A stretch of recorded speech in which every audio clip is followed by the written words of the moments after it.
Oh, man. I am burning up. I am burning up badly. I had to mow my lawn pretty badly. The rain has just been relentless this year. My grass is growing up too high about every 4 days, and it is way too hot to be outside mowing. I just have not had time today. Woo! It's been a crazy day. We survived a bee sting. My youngest got stung by a bee right on her elbow. And so I ran to the store immediately to get Benadryl because I have no idea if she'll be allergic or not. Kind of runs in the family on both sides. And somehow she did not have an allergic reaction, so I was like, oh, good.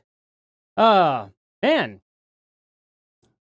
Everybody's here, look, just about. I'll read you all off, but GN here for $25. Thank you so much for that already. Geez, we're just starting this off, aren't we?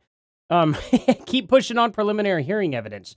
Keep showing no evidence of conspirators. Absolutely every day. Every day. It's just too easy.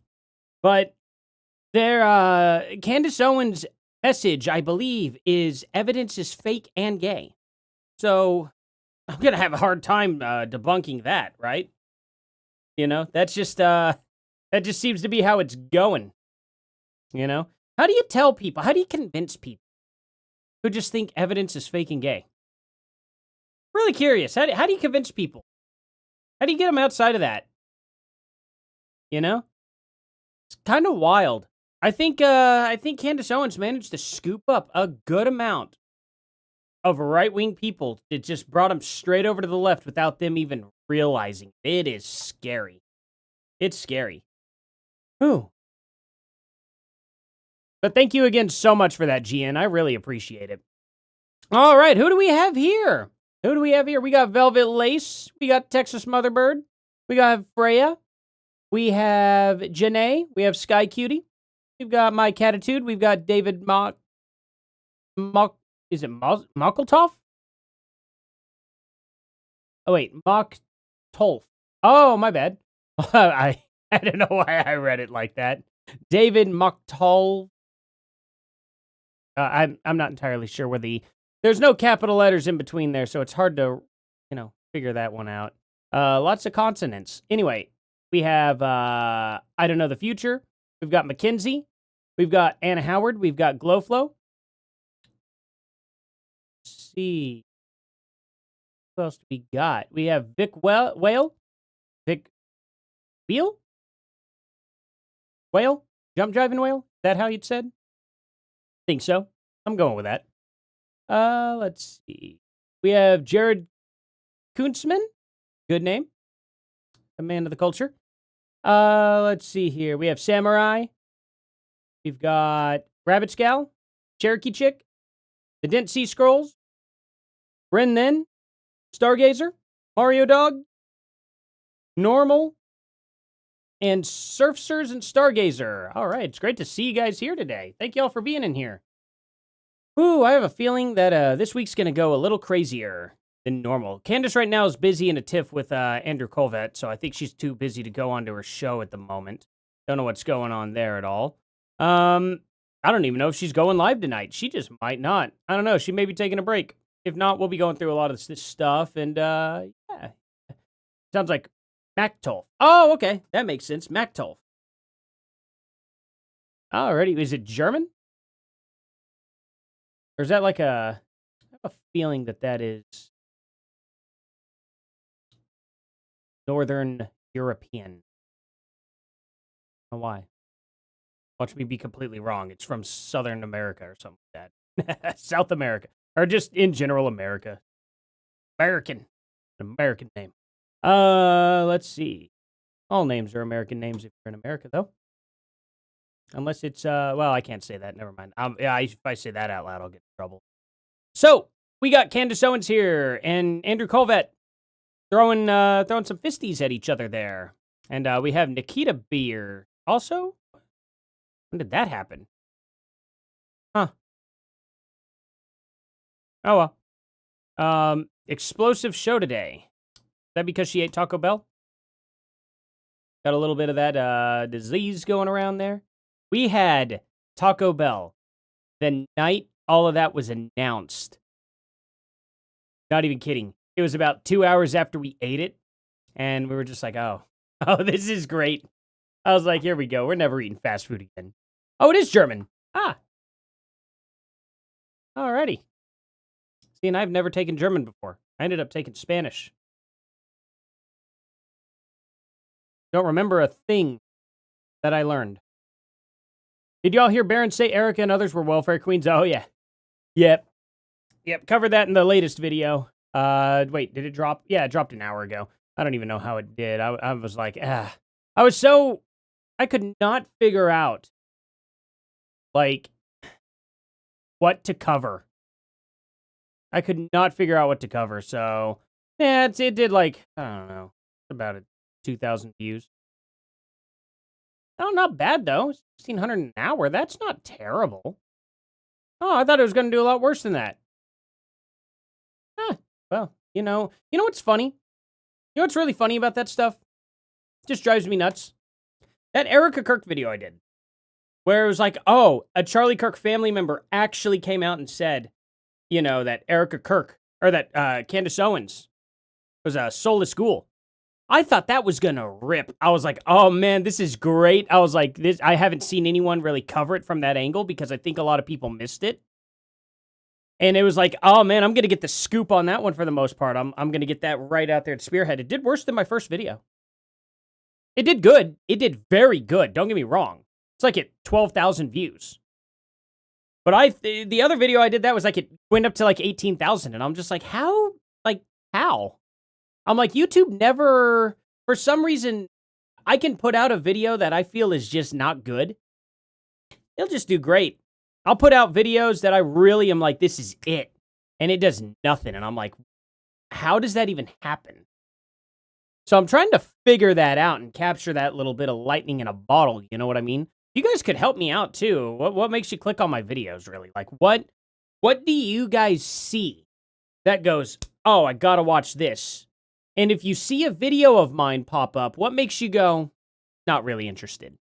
I'm really curious. I need to figure out this information here. So that way I can kind of figure out how to work different subjects in from a different angle or something. I don't know. I'm just trying to figure things out, I know nothing about doing this stuff for the most part. I've just kind of stumbled into it. One broken leg at a time, I guess you could say. Hey, Edie, how's it going? Thank you for popping on by here. Hey, Jujubee, good to see you here too. And it's been a crazy, crazy, crazy situation. All right, so I don't know. We should probably get right on into this, huh? Where did it start? Okay. Remember how much they freaked out when I discussed Project Looking Glass? Do you remember how forgotten that is now? And, like, nobody gives a crap and nobody gave a crap then? Like, if people freaked out over that, don't you think, like, I don't know, they'd still be talking about it or something? Or you would be pushing on it still? Like, Candace doesn't mention it. Ever. And why? Because it never mattered. It never mattered to this case anyway. Now, if she were digging up Project Looking Glass and trying to find out that people were still actively trying to do that or something, yeah, maybe they'd freak out. Probably. But I didn't see anybody freak out over it. Hey, Florida girl, thank you for that. Let's see. Cease and desist. Yeah. Oh, nice. You're on Club. Okay. Heck yeah, you're on Club. Wait, is it Club Biker 7K? Is that what that is? Hello, Too Easy B. Hello, Miss DM. Let's see. All right. Let's jump into it. Why not? She retweets him here. Does he respond to her? Oh, okay. She's defending her employee now. Mitchell Jackson is Candace Owens' employee, for people who don't know. Erica Kirk's people planted this Daily Mail story, not Candace Owens or me. Yet the article makes Erica sound so crazy, they think I pitched it. I didn't think the article made Erica sound crazy at all. Did we miss something here? I didn't think it made her sound crazy. Is that the angle they're going with? Huh. Oh, by the way, my wife also made me this delicious apple cinnamon pork chop. Very, very, very good. Looks like a baby put it right on the plate by other means, but, you know, it tastes delicious, and that's what counts. That's what counts. It's all very monotone baby poo looking. But I'm telling you, it's actually not. I mean, on taste.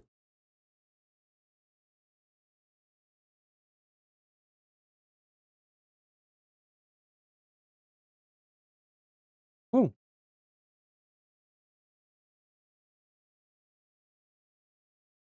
I'm going to try and save the eating for when Candace goes live, because that's a little awkward. I think I sweated out all the water outside. It is too hot. Way too hot out there. Could be illegal. Anyway, so he said, we never received any request for comment. We were told they attempted to send one, but we can't find it. Strange given that every other outlet on the planet seems to know how to reach us, including the Daily Mail. That was the first clue something was suspicious was going on here. Anybody who actually knows Erica knows this is not how she talks, which calls into question who this so-called anonymous source actually is. I don't care if that was how she talked at all. It actually does not bother me. I really would not be bothered by it at all. Oh no, she said the B word. Oh, that's the biggest controversy they could get her on? Candace Owens cusses up and down like a sailor? Tries not to cuss on her show. But good God, have you ever seen Candace Owens before she started this version of her show? She was not afraid to cuss people out at all. There's not a single word that is an accurate depiction of Erica's views or comments publicly or privately. I've personally never heard Erica swear at someone, for starters. Erica has remained remarkably restrained, though she has ample reason not to be. Agreed. The story was so bad that the Daily Mail had to make major updates to it once confronted with the facts. Really? I have not went back to look. I didn't think that would happen.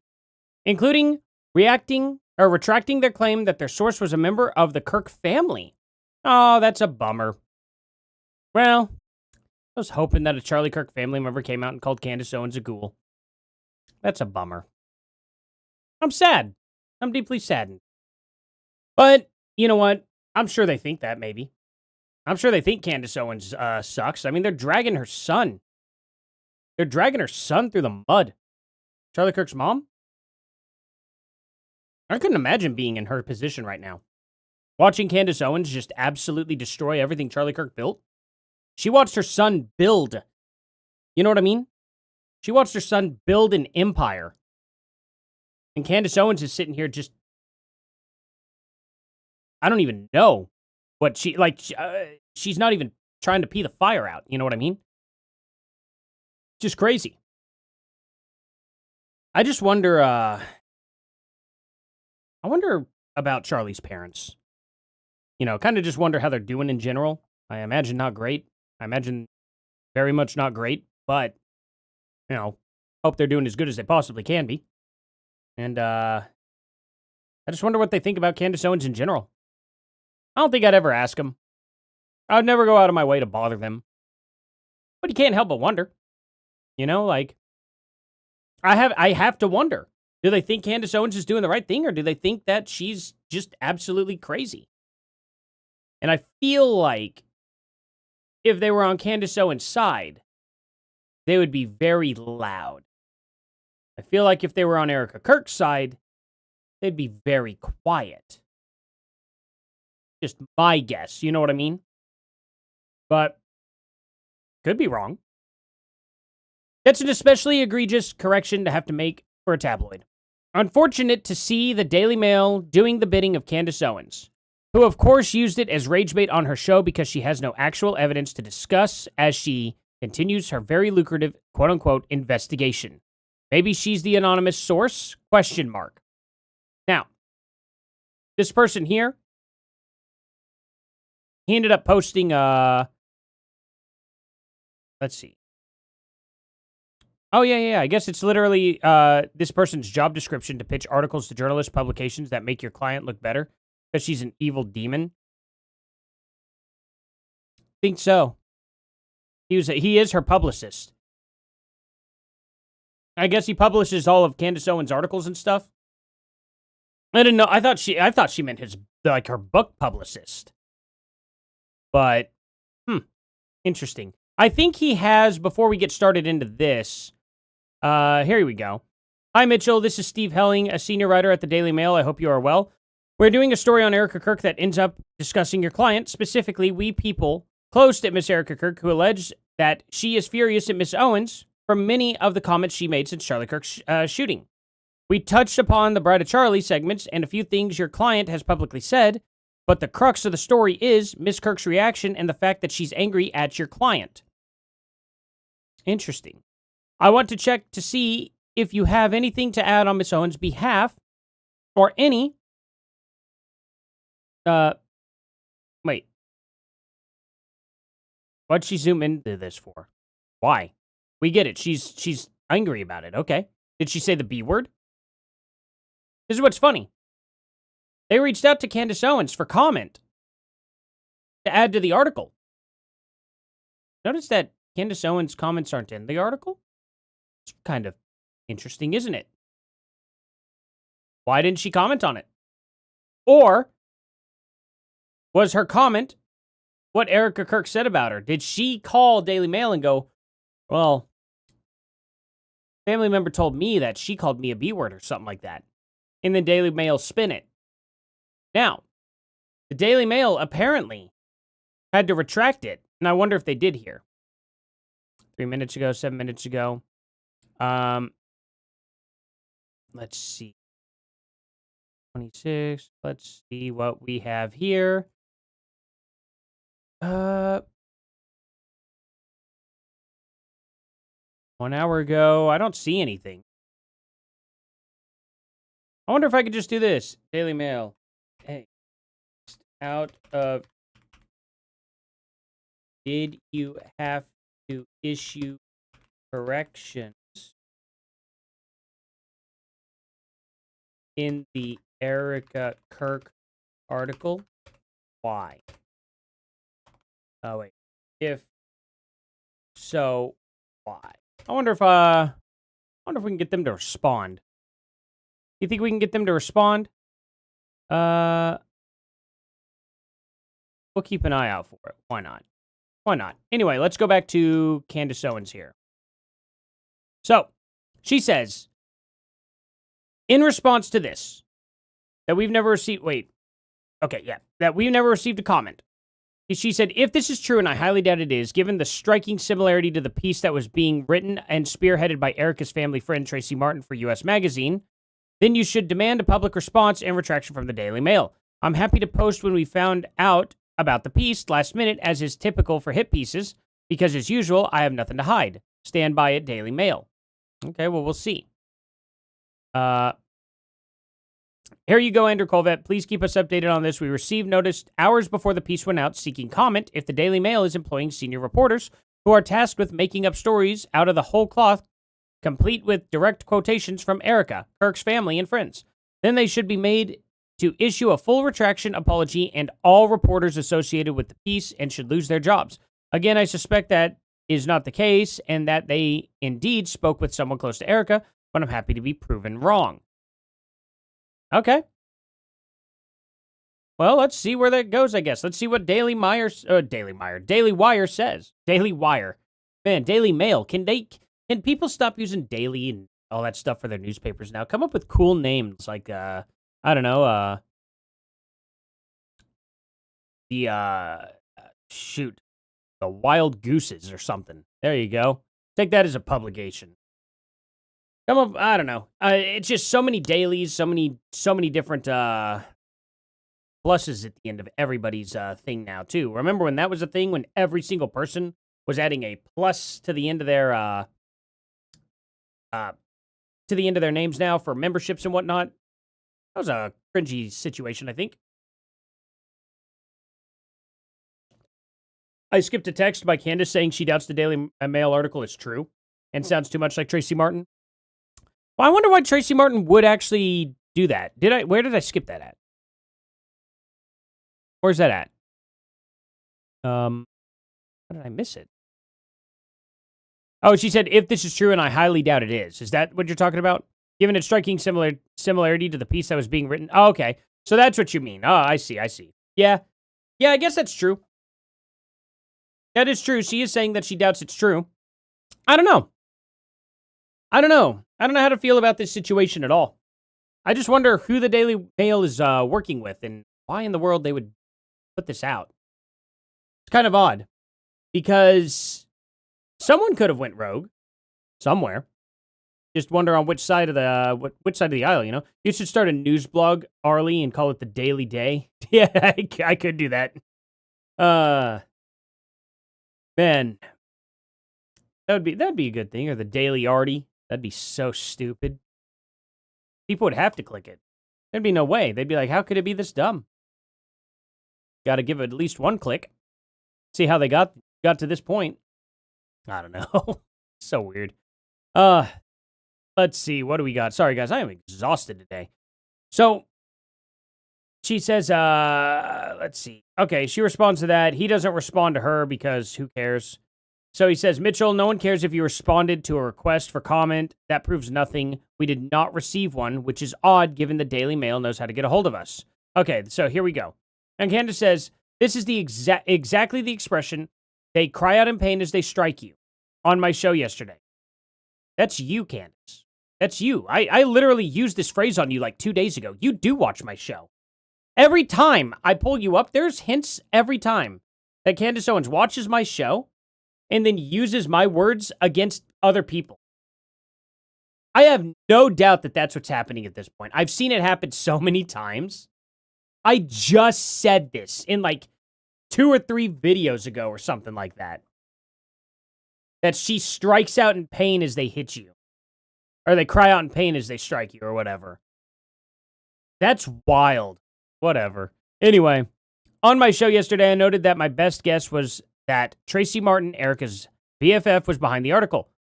A close family friend. The Daily Mail report clearly made a typo because early in the article, they described their source as a family friend. So now why are you defending them now? Why are you going out of your way to even bother defending the Daily Mail at this point? I keep wanting to call it the Daily Wire so bad. But I don't understand. Yeah, nice try, Artie. We know you're just Candace using an AI avatar. That'd be so funny. Oh, man. Would you all even be mad if that turned out to be the case? Like, wouldn't that be nuts?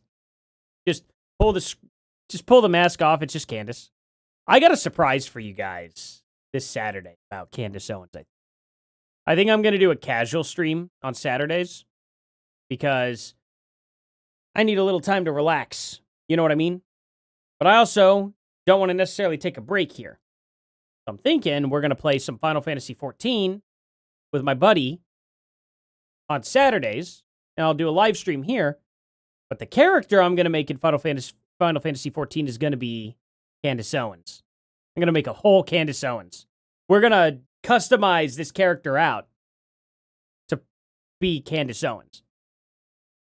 I think it's going to be very funny. I think we could make some funny stuff and, just be a laid-back stream. We'll check on some news every now and then, but, I think I'm going to try it. We'll see where it goes. And, Artie Owens. Artie's so funny. Oh, man. Yeah, I figured I'll give it a try. If you guys aren't into it, maybe we won't do it. But, I figured it'd just be a nice chill stream to just hang out and talk. And my buddy Kai and I could make some funny jokes here. Race Lever is Biker Babe. Heck yeah. Absolutely. Let's see here. So she says this is the exact expression. Okay, on my show yesterday, I noted that I went through all this. The Daily Mail report clearly made a typo. Yep, defending it. And then, by the end of the article, they switched and wrote family member. Okay.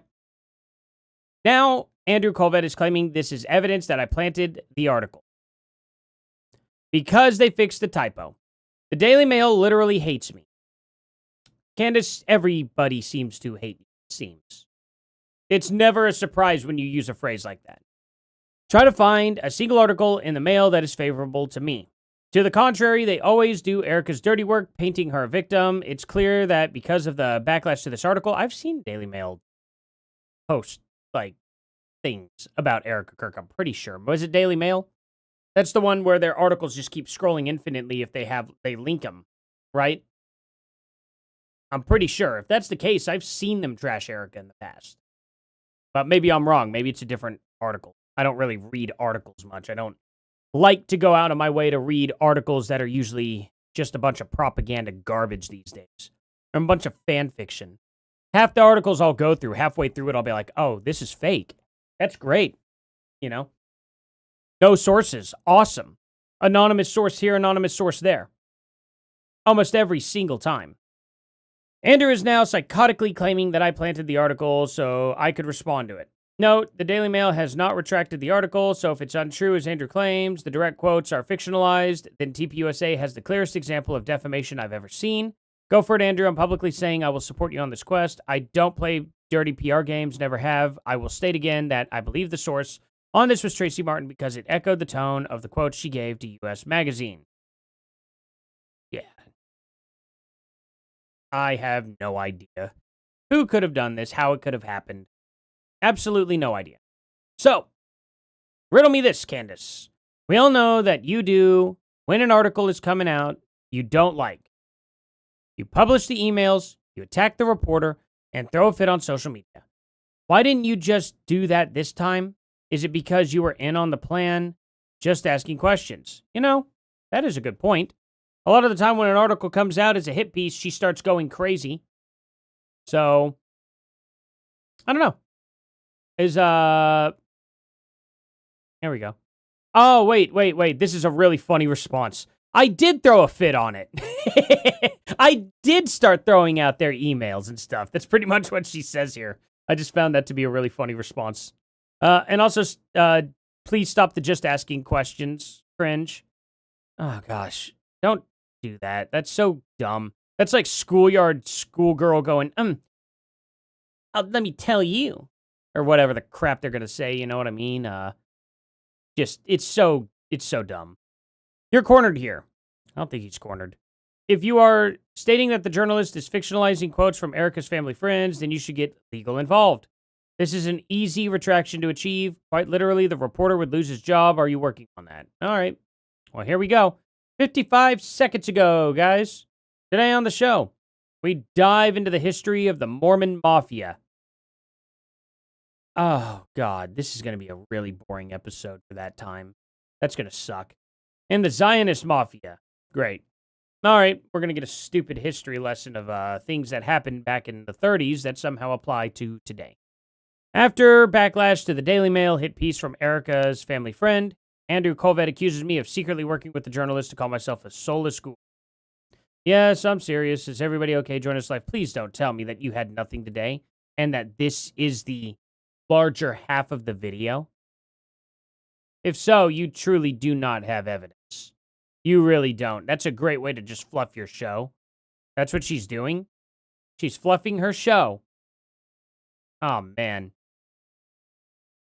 Yeah, this is going to be so stupid. This is going to be profoundly stupid. That sucks. Well, let's see. I doubt she's going to respond to him now because she's going to respond on her live stream. So she's like, I'm just going to put all this up here. So that way she can cut the conversation there and not have it go out of her control. Because she's kind of in the control position here. You know what I mean? She last responded right here. Andrew Colvett probably did his response already. And she's just going to wait to end the conversation there. Let's see. Riddle me this. Nope. Did he respond? Oh, yeah. Nope. He responded to Mitchell Jackson, though. There's nothing more cringe than a publicist who wants to be famous and or a podcaster. That's Mitchell right here. You're nearly as good as a projection. You're nearly as good at projection as your star client. How did she find you? Did she dial 1-800 or 1-900 Mitchell Jackson? You'll never starve in America if you're shameless. Candace Owens, publicist. Oh, yeah. I guess he did say that. Wow. I thought he was making that up. That is unbelievably gay. Oh my God. I was gonna it actually be like, oh, yeah. Yeah. Yeah, dude. Dealing with these like little kid props. Bro. Weirdo. That's an interesting choice. The publicist on call for controversy. Early on in a recent morning in a suburb at Fort Lauderdale, Florida, publicist Mitchell Jackson started his day as he normally would by taking his phone from the nightstand and scrolling through it. What a life. The subject line of an email grabbed his attention. Financial Times article. Lawsuit from Macrones. Wow. This is one of those like theologians, isn't it? This dude like thinks he's a theologian, I bet. What do y'all want to bet? What do you want to bet that this dude sits in his freaking basement with a quad beer, okay? And he has a pipe of pipe tobacco that he loads up about once a month, and he sits in the basement and thinks. You want to bet? You want to bet that that's this dude right here? I bet that's exactly what he does. It's so funny. Oh, that's great. So he ended up saying down here in this quote, though, you'll never starve in America if you're shameless. Bro. That is absolute cringe. That dude definitely is like, yep, I've bent over a time or two. Had a couple people behind me, let them do what they want, but hey, got some cash. $5 is $5. That's that type of dude. Anyway, we don't have to go too far into that, though, do we? That's wild. That's a wild quote. That is not how I would live my life. I don't know about shameless. I don't think that's healthy. I think that gets you in some sticky situations that you might have to. Kai, are you in this chat? You know what I'm gonna say. Are you in here? Finish that out. Don't put me in a situation I might have to, get myself out of, I guess you could say. I doubt he's in here. That's probably doing other, like playing video. He's probably having fun. That's probably what he's doing. Let's see. Batteries at work. I have no idea. What day is today? Oh, yeah, he's definitely at work. Oh, well. Let's see. Do we have anything crazy? Oh, yeah, dude. Daily Wire? Daily Mail? Daily Mail? No Daily Mail? No. They ain't going to respond to that at all. That's suspicious. They're just going to be quiet about it. This is all going to unfold. There's no way Daily Mail doesn't know about this, right? I would think Daily Mail most likely knows that this is all going on. So, I don't know. What do you guys think? What do you guys think's going on? Are they just ignoring it? Did they mess up? Kind of curious what you all think. Grits right now. Let's.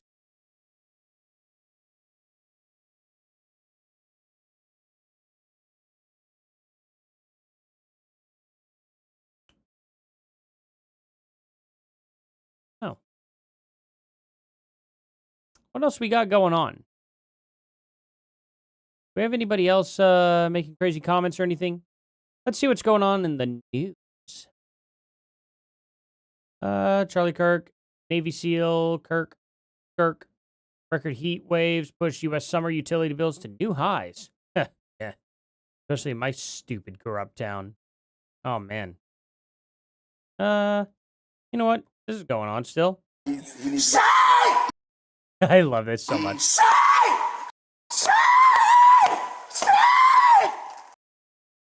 Yeah, I'll never get over that.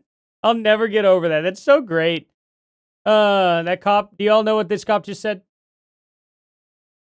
Mormonism is weird. Mormons are good people. Mormonism is weird, though. Mormonism is very, very weird. Gotta say. I don't know a whole lot about Mormonism. Pretty weird, though. What were the Latter-day Saints originally called? Or were they just called the Latter-day Saints? No, okay. There was, who was the person that was Keep Sweet or whatever? That whole guy. Who's the Keep Sweet dude? Because that dude was definitely creepy. That dude was definitely a PDF. You know what I mean? That was a crazy situation. That sucks for those people. Did he say, "Sir, calm down"? I think he did. Did he say, "Sir, calm down"? Say!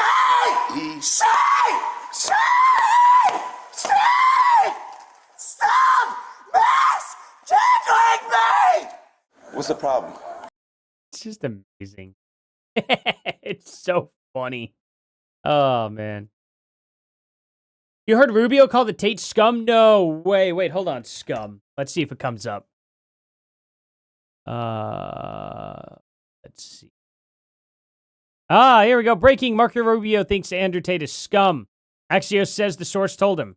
Those who know Rubio's thinking say the secretary, a conservative Catholic who fought as a U.S. senator for stronger human laws there and protections for victims, isn't inclined to help the Tates. There you go. Some people were telling me that the British kidnapped these American citizens. And it's like, nah, he was sent over there. We delivered him over to the UK because it was like, you ain't going to commit those kind of crimes, dude. You ain't going to commit those kind of crimes here. It is illegal to commit crime, things that are illegal, or things that are legal in Romania, for instance. Let's say just Romania. If the United States finds out you do something in Romania that's legal in Romania, but is illegal in the United States, you can go to prison still. You could still get charged for breaking the law. Most people don't know that. So a lot of people are like, oh, but he broke laws over in Romania, but he's in America, so he's protected now. It's like, nah, we're not going to do that. We're not going to allow our citizens to go around and pillage other countries. Like, that's crazy. That's absolutely crazy to think that you could go around and do that. Like, we have standards. Our U.S. citizens will follow U.S. law. Always.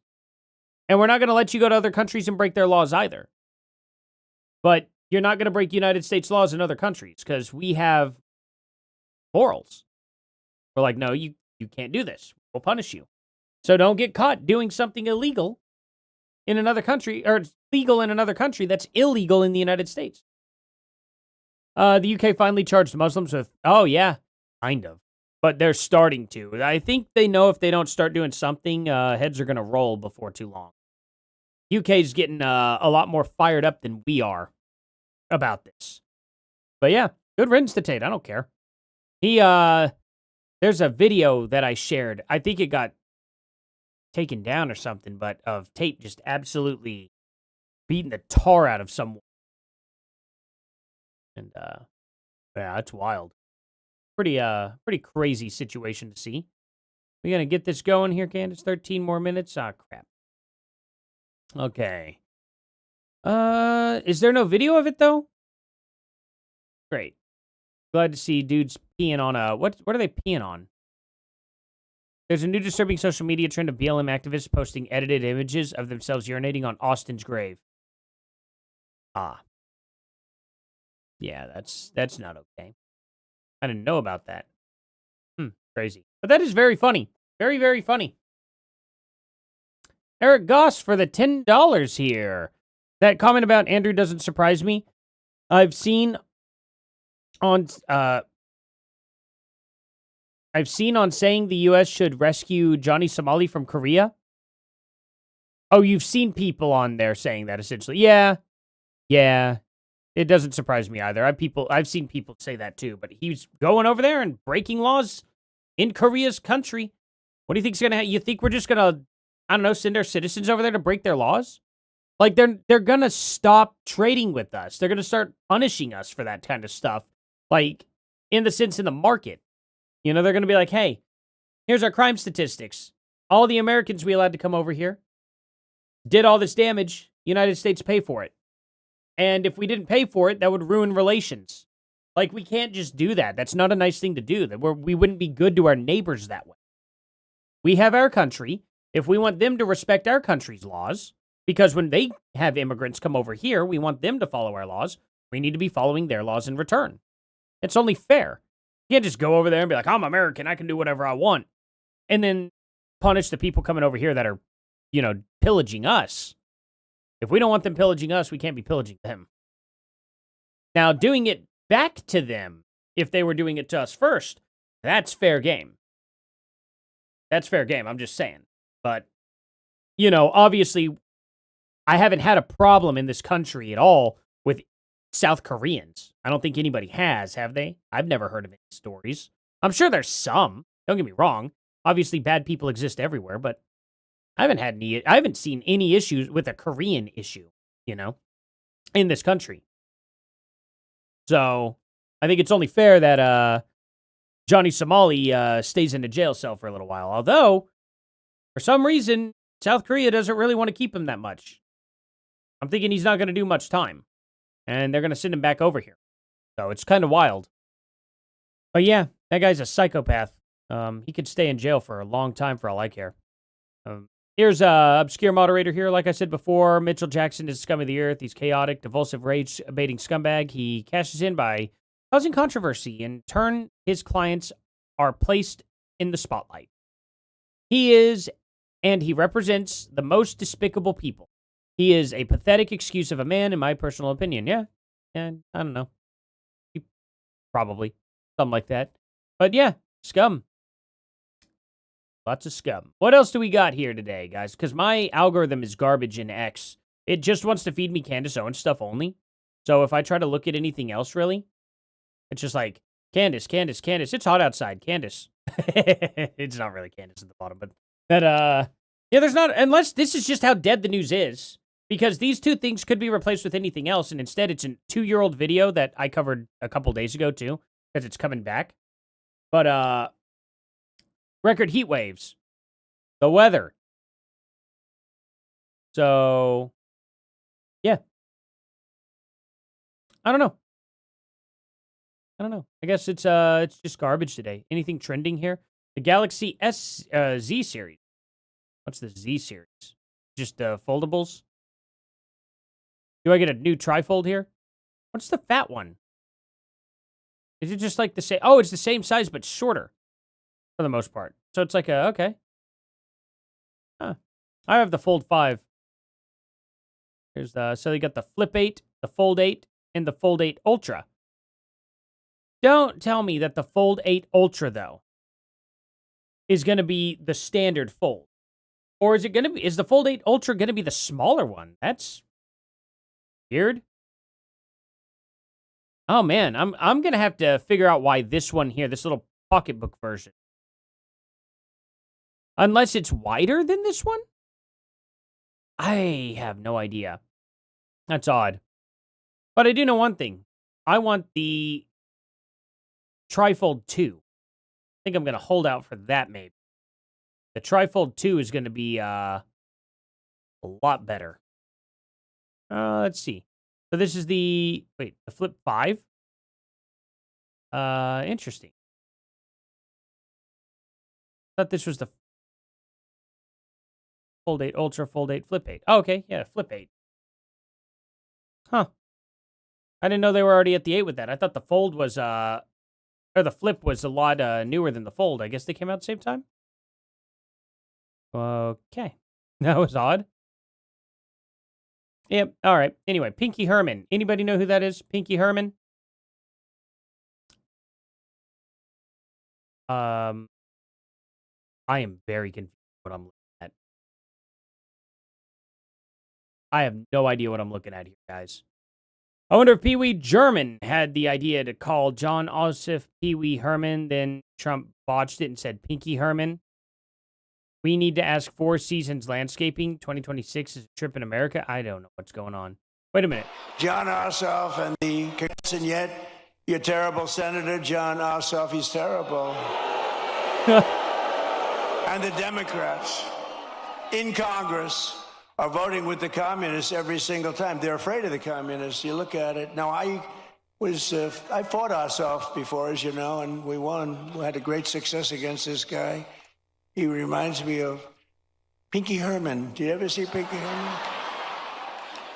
John Ossoff. Oh, they're making fun of him because he didn't know a show that was after his time. Because Pee Wee Herman was not, it had nothing to do with Trump's childhood whatsoever. Like, Pee Wee Herman was like 90s, right? Or was it 80s? When was on TV. When was it? It was 1976. A little older than I thought. Trump would have been like, what, 40? He would have been like 40 years old. How old was Trump in 1976? He was a little younger than I thought. He was about my age. Do you guys think I would know what Pee Wee Herman is if it came out today? I guess I kind of would because of my kids. But my kids watch shows that are just dumb all the time that I don't like. Kids shows that I think are just like, eh. Sometimes they watch, or a lot of the times they watch really, really good shows, though. I got them watching Teen Titans. I got them watching Dragon Ball. I got them watching, what are some of the really good ones here that Wild Thornberries, Rugrats. Watching a lot of the good 90s shows that came out. But yeah, I could care less that he got Pee Wee Herman wrong. Why would he know Pee Wee Herman? He's too old to know that. Let's see. NDAA, what's this? Here's a list of 7 Republicans who voted against the NDAA, merging the United States military with Israel. Okay. We didn't merge with Israel. Now it's just past the NDAA. We have been totally betrayed by the GOP for Israel. I'll be voting out the GOP from here on out. I'm out. This is Evan Kilgore. Unfortunate. I didn't think I don't think that fused us with Israel at all. I've looked into it several times. Several times I've looked into it, and it does not merge us with Israel. Nobody has shown any language that it does either. You'd think that they would just screenshot the bill, you know? AIPAC. Today, the House of Representatives passed its fiscal year 2027 National Defense Authorization Act, NDAA, which includes key provisions that strengthen the U.S.-Israel defense partnership. The House passed NDAA authorizes $750 million for U.S.-Israel cooperative programs, a $65 million increase over fiscal year 2026. Including $500 million for missile defense, $100 million for counter unmanned systems, $100 million for subterranean operations, and $50 million for emerging technologies. The bill also extends the War Reserve Stockpile Authority, Israel. We applaud the inclusion of the new provision that will help keep America safe and bolster our strategic capabilities. So essentially, we did a weapons deal with them. And people are trying to say that we just fused our military with them. It's kind of a wild claim, isn't it? But anyway, what do we got going on here? Candace Owens, 3 minutes away. Let's see. The NDAA passed the House with Section 219 included. If it passes the Senate, Israel's military will be integrated with ours. Only 7 Republicans voted no. Okay. Section 219. Show me section. Oh, whatever. 219. The NDAA. All right. Let's see. Section 219 of the House's fiscal year 2027 National Defense Authorization Act establishes the United States-Israel Defense Technology Cooperation Initiative. It requires the Secretary of Defense to designate an executive agent to oversee and expand joint research, weapons development, intelligence sharing, and supply chain integration between the United States and Israel. Supply chain integration. That's not military, but okay. Section 219 would establish a United States-Israel Defense Technology Cooperation Initiative and direct the Defense Department to expand cooperation with Israel in areas including missile defense, counter-drone systems, cyber capabilities, artificial intelligence, quantum technologies, autonomous systems, directed energy weapons, biotechnology defense, manufacturing, and other emerging military technologies. Okay. The specific measure directs the Department of Defense to coordinate cooperation multiple critical technology sectors, including artificial intelligence and autonomous systems, missile and air defense, cybersecurity and quantum technology, unmanned aerial systems, and direct energy weapons. The provision has sparked significant debate in Congress. Supporters such as Representative Don Davis argue the initiative will accelerate development and turn research into operational capabilities for service members, as reported by military.com. On the other hand, okay, well, let's see. Does this give Israel access our military. Did I misspell that? Yeah. 2 N, not 2 N's. Let's see. No. Section 219 of this does not grant Israel to our command to our personal military. Let's just take this.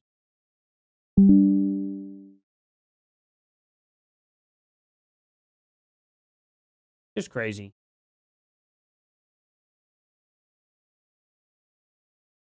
I think Evan Kilgore, does he follow me? Yeah. I don't know. The GOP just lost my vote for good. I'm out. That's strange. Let's see. I don't think this does what most it does. I'm so confused by this. Kind of sucks. I don't know.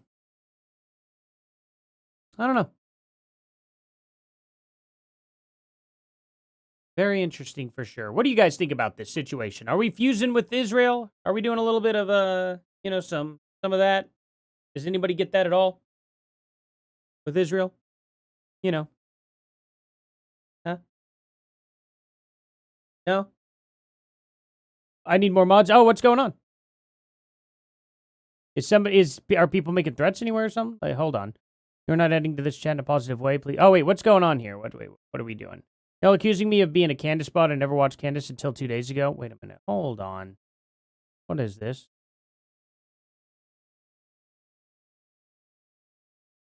This is a leftist, guys.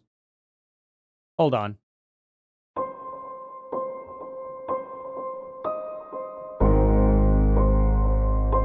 Oh, no. It's not a mockery video. Okay. That's not an entry wound on Charlie's neck. That's an exit wound.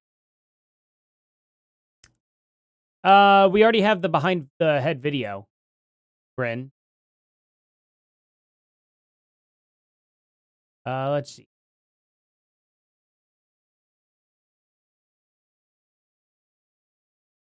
What do we got going on? I'm gonna just take a look.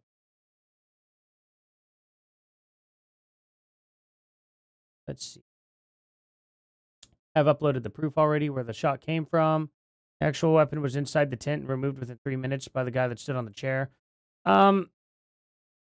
Yeah.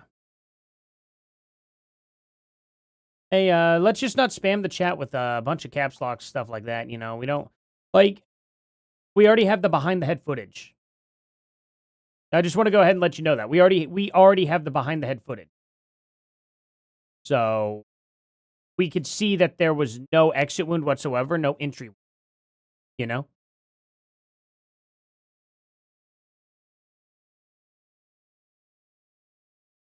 Yeah, I've already made the correction on you. I thought the video was a mockery video of Charlie, but it was just a conspiracy video. I already said that. So I'm just telling you, like, there was no shot from behind Charlie. We have the rear video. Literally, the back of his neck is totally visible. So I know you're stuck on an old conspiracy theory, but ever since we got that video, see, Candace Owens originally said that it was a shot from behind. Even she had to abandon that because we got the rear video. So it debunked that hardcore. Like, there's no way around that. Charlie would have to have an entry wound from behind him. And we had the full back of his neck completely exposed. An exit hole in the shirt? So you think it went from the top of his head down? There's no exit hole in the shirt. I've seen the shirt up and down, left and right. Like, I can even see it in your video. I'll just pull your video up here, where I can watch it. Okay. Well, let's see. Let's see if you see where do you see a hole? You see up there, okay. But where's there a hole? Let's see it. You're just having an arrow up there. Okay. So you're telling me that the hole then has to be this blood stain that's on the right side of his shirt. That wouldn't make sense. That's not even close to a hole. It's bright red. It's very, very red. And the fabric is all intact. It's not ripped up at all. Yeah. Yeah, there's no hole in his shirt at all. Not even close. It doesn't even look like a hole. The way it fades. Nah. Nah, man, I'm sorry. Highlighted in the circle. Yeah, it's not a hole, though, in the circle. That's not a hole. That's just blood. You could see it. It's faded completely. And the whole collar is solid. Solid. You know. I don't know what to tell you. I've seen it plenty of times. Plenty of times, man. And we have the behind shot. We have everything. There would have to be an entry wound. That's what I'm telling you. There has to be an entry wound for there to be an exit wound.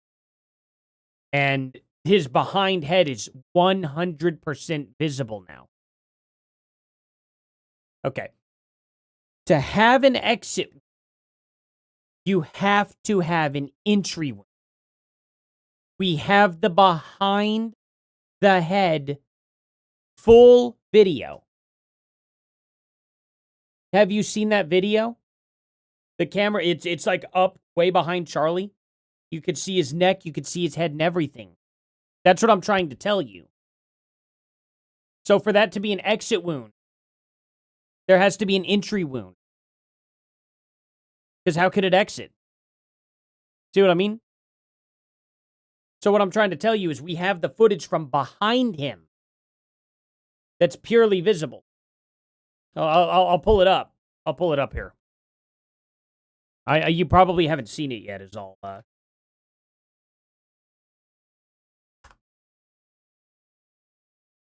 So, we have this. You see what I'm saying, man? Right here. We actually have the full footage. Now, I can't play it here. But, unfortunately, that's just the way it is, man.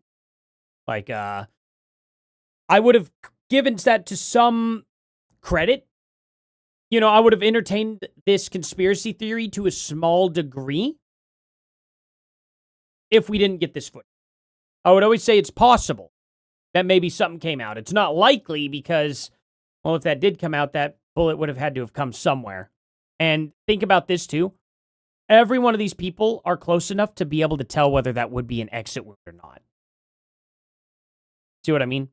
If it was very high velocity, tiny caliber, it would have struck someone in the crowd. It would have hit someone. How would people have not noticed that? You know what I mean? People would have been able to see if it was an exit wound. They would have definitely been able to see stuff coming out at them. Think about the spray. First and foremost, people would have blood. Yeah, I'm not going to play it. I can't play it. I can't show that on YouTube. YouTube would not let me play this. There's just no way. But seriously, the crowd would have been sprayed with something. Drop of blood, something. There's just no way not one single drop of blood would have not been able to hit the audience. Second of all, ricochet. Third of all, bullet probably would have hit somewhere over here. It would have hit someone. There's just no way. If it had that much ability to punch out of him, it would have kept going. I mean, something would have had to have stopped it at that point. So, that's all I can tell you, man. I know you want to push that conspiracy theory, but it was debunked by this very specific video. So, just letting you know. So, is Candace live? Lobbying and bombing. Perfect timing. Which made its way all the way to the White House. Awesome. Here we go. Check lobbying. Where are we at? Oh, okay. At the Jewish before he with the Daily Pete. Okay, we're like 4 minutes behind. We'll keep it right here, so that way I could skip her intro music. And I'm gonna eat this. All right, you guys, happy Wednesday. So unsurprisingly, the Daily Mail article of Erica referring to me as a soulless ghoul and. Hey, Bryn, I'm just gonna have to ask you to stop. Okay. At this point, I know you're trolling now, but hey, let's calm it down. Let's get out of the caps lock so that way people can chat. And a BI backfired. It turns out that most people in the rational world think that someone demonstrating repeat compassion for the man that she believes murdered her husband while displaying repeat anger at the person who's trying to figure out if Tyler actually even did it or if more people were involved. That did not go over so well with the public. So how did they respond? Well, Andrew Colvett, PR disaster, came out of the gate today swinging and attempted to blame me for the article. I always forget her lives are alleging that I quieter than colluded the with the public. Daily Mail journalists to publish the article. In effect, I called myself a BI and a soulless ghoul so that I Yeah, you do make a lot of stuff up, though. Games. That's kind of a problem for you. could then respond to the article on the show. We're talking about the Daily Mail. Go try to You've already done find this a before, nice though. article about me in the Daily Mail, or really anywhere, actually. They are running the PR game, obviously. They've been very favorable to Erica. And I just have to say, that is an Olympic stretch. I mean, the stretchiest stretch of all PR stretches. I am telling you, that man is losing it.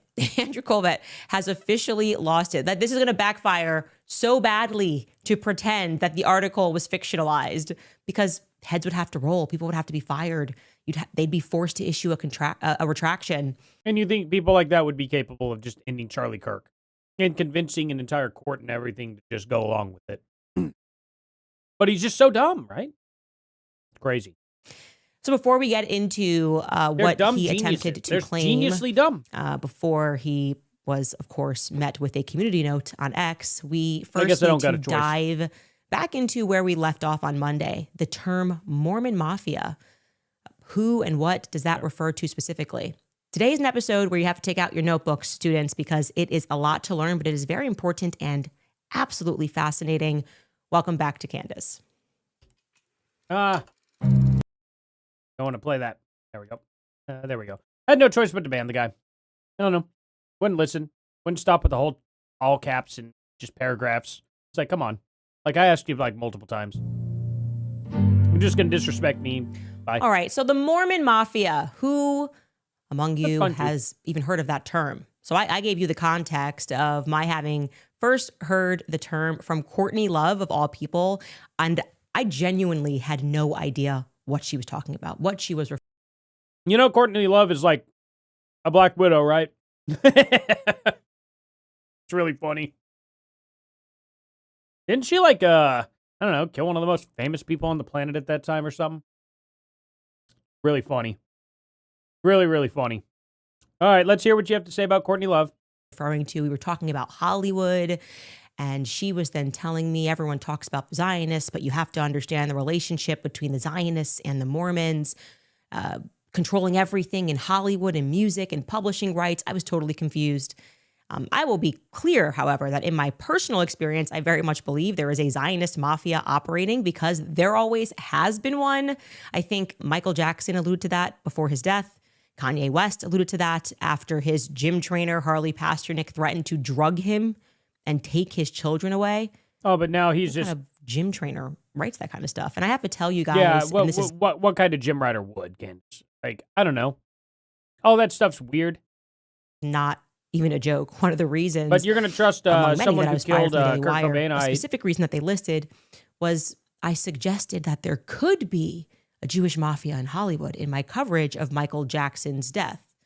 It was deemed an anti-Semitic suggestion, the mere suggestion that there could be a Zionist mafia.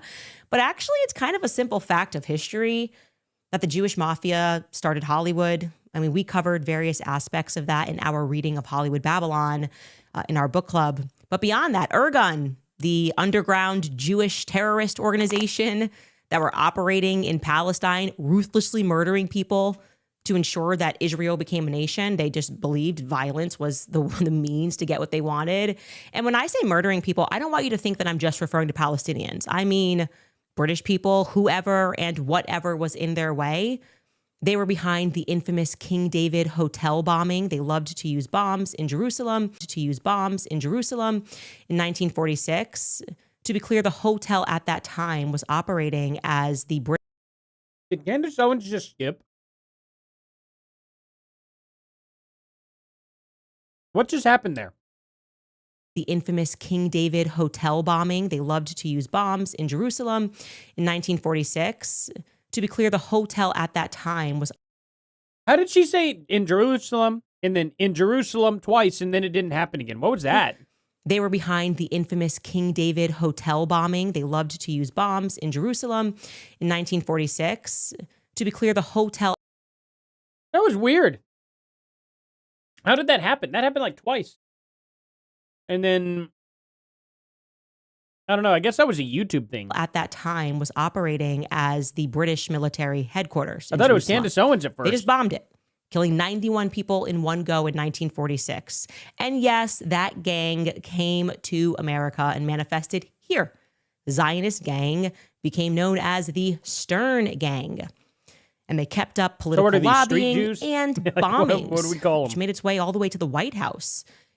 Check out this article about what they did to President Harry S. Truman. This is a headline in the New York Times. It reads, "Letter bombs mailed to Truman." And it tells us that the so-called Stern Gang of the Zionist terrorists tried to assassinate President Truman by letter bomb in 1947, according to a new biography written by Mr. Truman's daughter. Miss Margaret Truman Daniel writes, quote, "A number of..." Huh. Where'd she pull this from? I'll have to look into that. Tricia Mondi joined as a troll. Thank you so much for being here. Right, Brenna's back. Oh, God, what's the name now? Hey, Sarah Bell. Oh, great. All right. Yep, all right. Can do this all day long. That's fine. Now you are permabanned, and if you come back into this chat again, I'm going to start actually reporting your accounts, and they're going to, like, IP ban. They'll actually IP ban you if you do that, man. I'm just letting you know. Because all I got to do is have a third time of this happening. And then, bam, IP ban. And then you won't be able to try it on anybody's channel. I really wouldn't do that, man. If you want to do it, go ahead. They'll Mac ban you too. So, you got 2 chances that are really, really not good. Don't do it again. Don't spam my chat with garbage, okay? Cream-colored envelopes about 8 by 6 inches you arrived in the White House, but don't spam. Addressed to the president and various members of the staff. They were found to contain powdered gelignite, a pencil battery, and a detonator rigged to explode the gelignite, when the envelope was opened. But when the White House mailroom, alert to the danger of postal bombs, discovered the letters and had them defused by the Secret Service bomb experts, Mrs. Daniel writes in her book, Harry S. Truman. Now, members of this Zionist gang, which began in Mandatory Palestine, were also Canaanites. Literally, it's one of the craziest things that knowing the history of the creation of the state of Israel is enough to warrant someone being labeled an anti-Semite. This is stuff that is just freely available for you to look up on even Wikipedia. Okay, take a look at this in Wikipedia entry referred to as Canaanism. It reads, yeah, we know who they are. It tells you that Ergun was a Jewish Canaanite. Wasn't Abraham a Canaanite? Pretty sure Abraham was a Canaanite. Then he gave his son to Rebecca, or fetched Rebecca, after she gave his camels many water. The camels, many water. I don't know why I said it like that, so I had to do the accent after. Anyway, marching for is it Martian or March On for 2027 there for $20. Want to show you my appreciation for what you do. Great work, brother, man. Thank you so much. I appreciate that. And then we got a new member as well, Paul Gleistein. Good to see you here, Paul. Or is it Gleistein? Gleistein? Gleistein? I don't know why. It makes me want to reference Gleason. Oh, what was his first name? John Gleason, right? John Gleason, was that his name? I'll send you straight to the moon. One more time. Straight to the moon. The Candidates. Candidates. Heck yeah. But yeah. Not like bad people, I think. I don't know. Were the Canaanites bad? Was Abraham plucked from the Canaanites and not supposed to be in with the Canaanites anymore? Or was Jackie Gleason? Jackie Gleason. I'm thinking of John Gleese, or aren't I? John Gleese? Who's John Gleese? But Jackie Gleason is the guy I'm thinking of. But who is the guy I was confusing him with? Like John Gleese or something like that? I can't remember. I'll have to look. But yeah, Jackie Gleason. That guy's funny. He was very funny. The Canaanites worshipped Baal. Yeah. She keeps calling him Baal. Kind of funny. I don't know why she calls him Baal.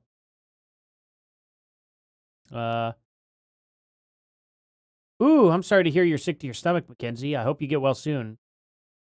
Didn't the Canaanites worship Baal? Yeah. I thought the Canaanites were from Toronto suburb. Exactly. Canaanism was John a cultural and Cleese? ideological John movement Cleese. founded in Who's 1939, John reaching Cleese? its peak among the Jews of mandatory Palestine during the 1940s. It had Oh, a significant yeah, effect okay. on the course of John Cleese was a Israeli very art, funny literature, and spiritual and political thought. It's a John Cleese was the one who wrote the Monty Python stuff. parents were called Or Canaanites. at least acted in okay, it. and then it tells Did he you write? that most of its members were former members of Ergun or Lehi. Look at the art that they created on the right side of this Wikipedia entry. It says Nimrod. Cool. Okay. A visual emblem of the Canaanite idea. So they were creating art based on their beliefs. And who were the Canaanites in the Bible, guys? Baal worshippers. Baal. Okay. That's just a fact. It's right in your face. You wonder what's going on. Baal Why are they worshiper. doing what they're doing in Gaza and Palestine? And yeah, this- you got to go back into the history. Anyways, the point I'm making here Hey, is have a good Ergun night, was Race. a Good to Jewish see you here, man. Canaanite gang. No one denies that it was a terrorist group that killed a lot of people. One of its members was a man named Benjamin Emanuel. That is the father of Ari Emanuel, one of the most powerful, if not the most powerful man in Hollywood. Oh, does Baal mean Lord? So the god they specifically worshipped was Hadad? I know somebody with that last name. Uh-oh. His brother is Rahm Emanuel, Sucks for them. one of the most powerful names in the Democratic Party in politics. He was the Baal director of worshipping, it's public funny. affairs under Bill Clinton. Sounds like a Before Tenacious he D album. became his senior advisor. Ron was also the chief of staff under Barack Obama, and then he became the mayor of Chicago. A Wow. lot of corruption in Chicago, as we know. Their father was literally in How did we a get Jewish from terrorist Nimrod gang. all the way to Chicago? Okay, so I bring up that point only to underscore the absurdity of people trying to suggest that it's anti-Semitism to note the plausibility of Jewish gangs that are affiliated with Hollywood and within politics, especially. It's not. It's when you say that they definitely exist with no proof. That's I think is everybody's problem with it. Is you're like, oh, they're definitely there. I don't have proof, and I'm only asking questions like, do they exist? They're there in Hollywood, though. Especially when so That's many the problem. entertainers have died in mysterious circumstances. How many celebrities can drown in a bathtub before it gets weird? How many people do you know that have just drowned in bathtubs in general? Okay, I believe How many people do you also know are severely addicted to drugs and are dumb enough to take a bath? You ever lived in Oklahoma? You ever been to a trailer park here in Oklahoma? You know what you're going to see in a trailer park? You're going to see a bunch of crazy things that you never imagined.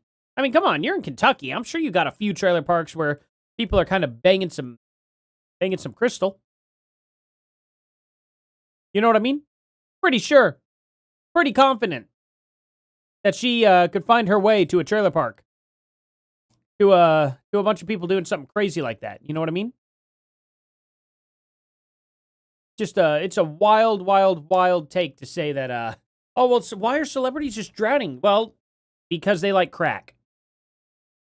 Hunter Biden got very lucky. I'll tell you that. Kanye West always have, always will, and based on my own literal experience in politics, I have been threatened, my livelihood has been threatened, and I have been gang stalked by Zionists throughout. Why can't you prove any of that, Candace? That should be the easiest thing in the world to prove.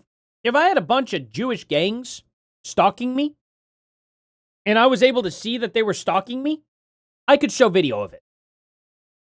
Just putting it out there. The court system and beyond. But I digress because Any proof? you're probably thinking, what does Mormonism have to do with it? So I want to be clear that whenever we're covering any sort of mafia or gang, we're not suggesting talking that about every some person Mormon of ball that race worship? or religion or ethnicity is a member of that mafia, because that's just dumb. In fact, in most circumstances, the actual gang members rely on people who are not in the gang to be outraged because it gives them cover, right? Criminals benefit best when they can mix in amongst regular, hardworking people. There is corruption everywhere. Obviously, it usually exists at the Hello, top. Randy. So the term Mormon Mafia, where does it come from? If you just Google it, you are going to learn that it is a colloquial term that is usually referring to, and I'll quote, Colloquial. That's a fun word. Don't worry, Candace. I struggle saying colloquial as well. So, just putting it out there. Janae, for the $5, says, who would have thought Charlie was so connected to, the Canaanites? Yeah, I guess so. Huh? That's what the she's accusing him of. trusted Latter-day Saints inner circle of businessmen and accountants who were hired by billionaire Howard Hughes in Las Vegas Oh, during really? Howard the Hughes. 1960s. That's Tony Stark himself. Okay, so Howard Hughes is the name that we need to reference. Who was Howard Hughes? Howard Hughes is literally y'all know Tony Stark? Every guy that's just a rich guy that talks kind of like this and is crazy and he knows how to do all these crazy inventions. Guy that talks like that, and does all that stuff.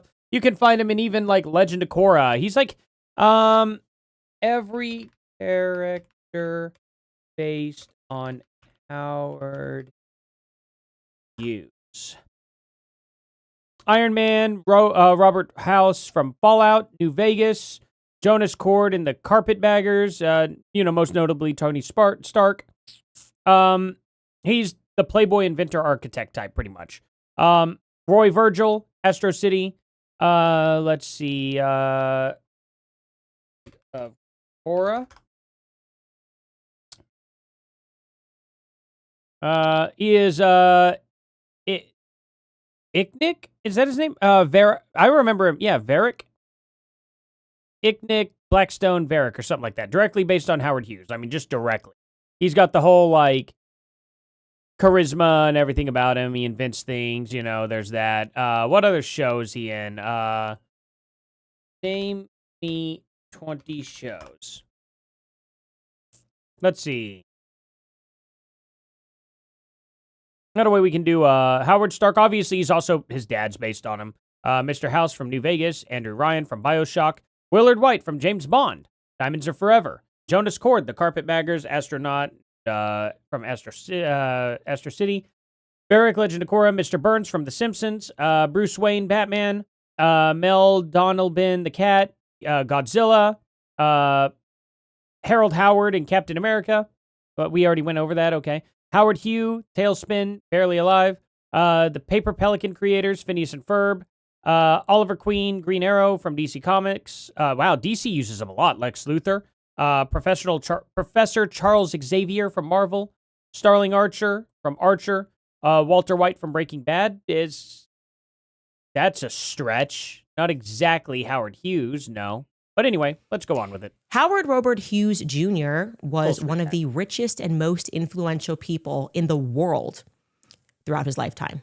Okay, he lived from 1905 to 1976. He was so influential that Leonardo DiCaprio actually played him in the movie The Aviator. I have not seen that. I don't watch a lot of movies. Heard it was a good movie.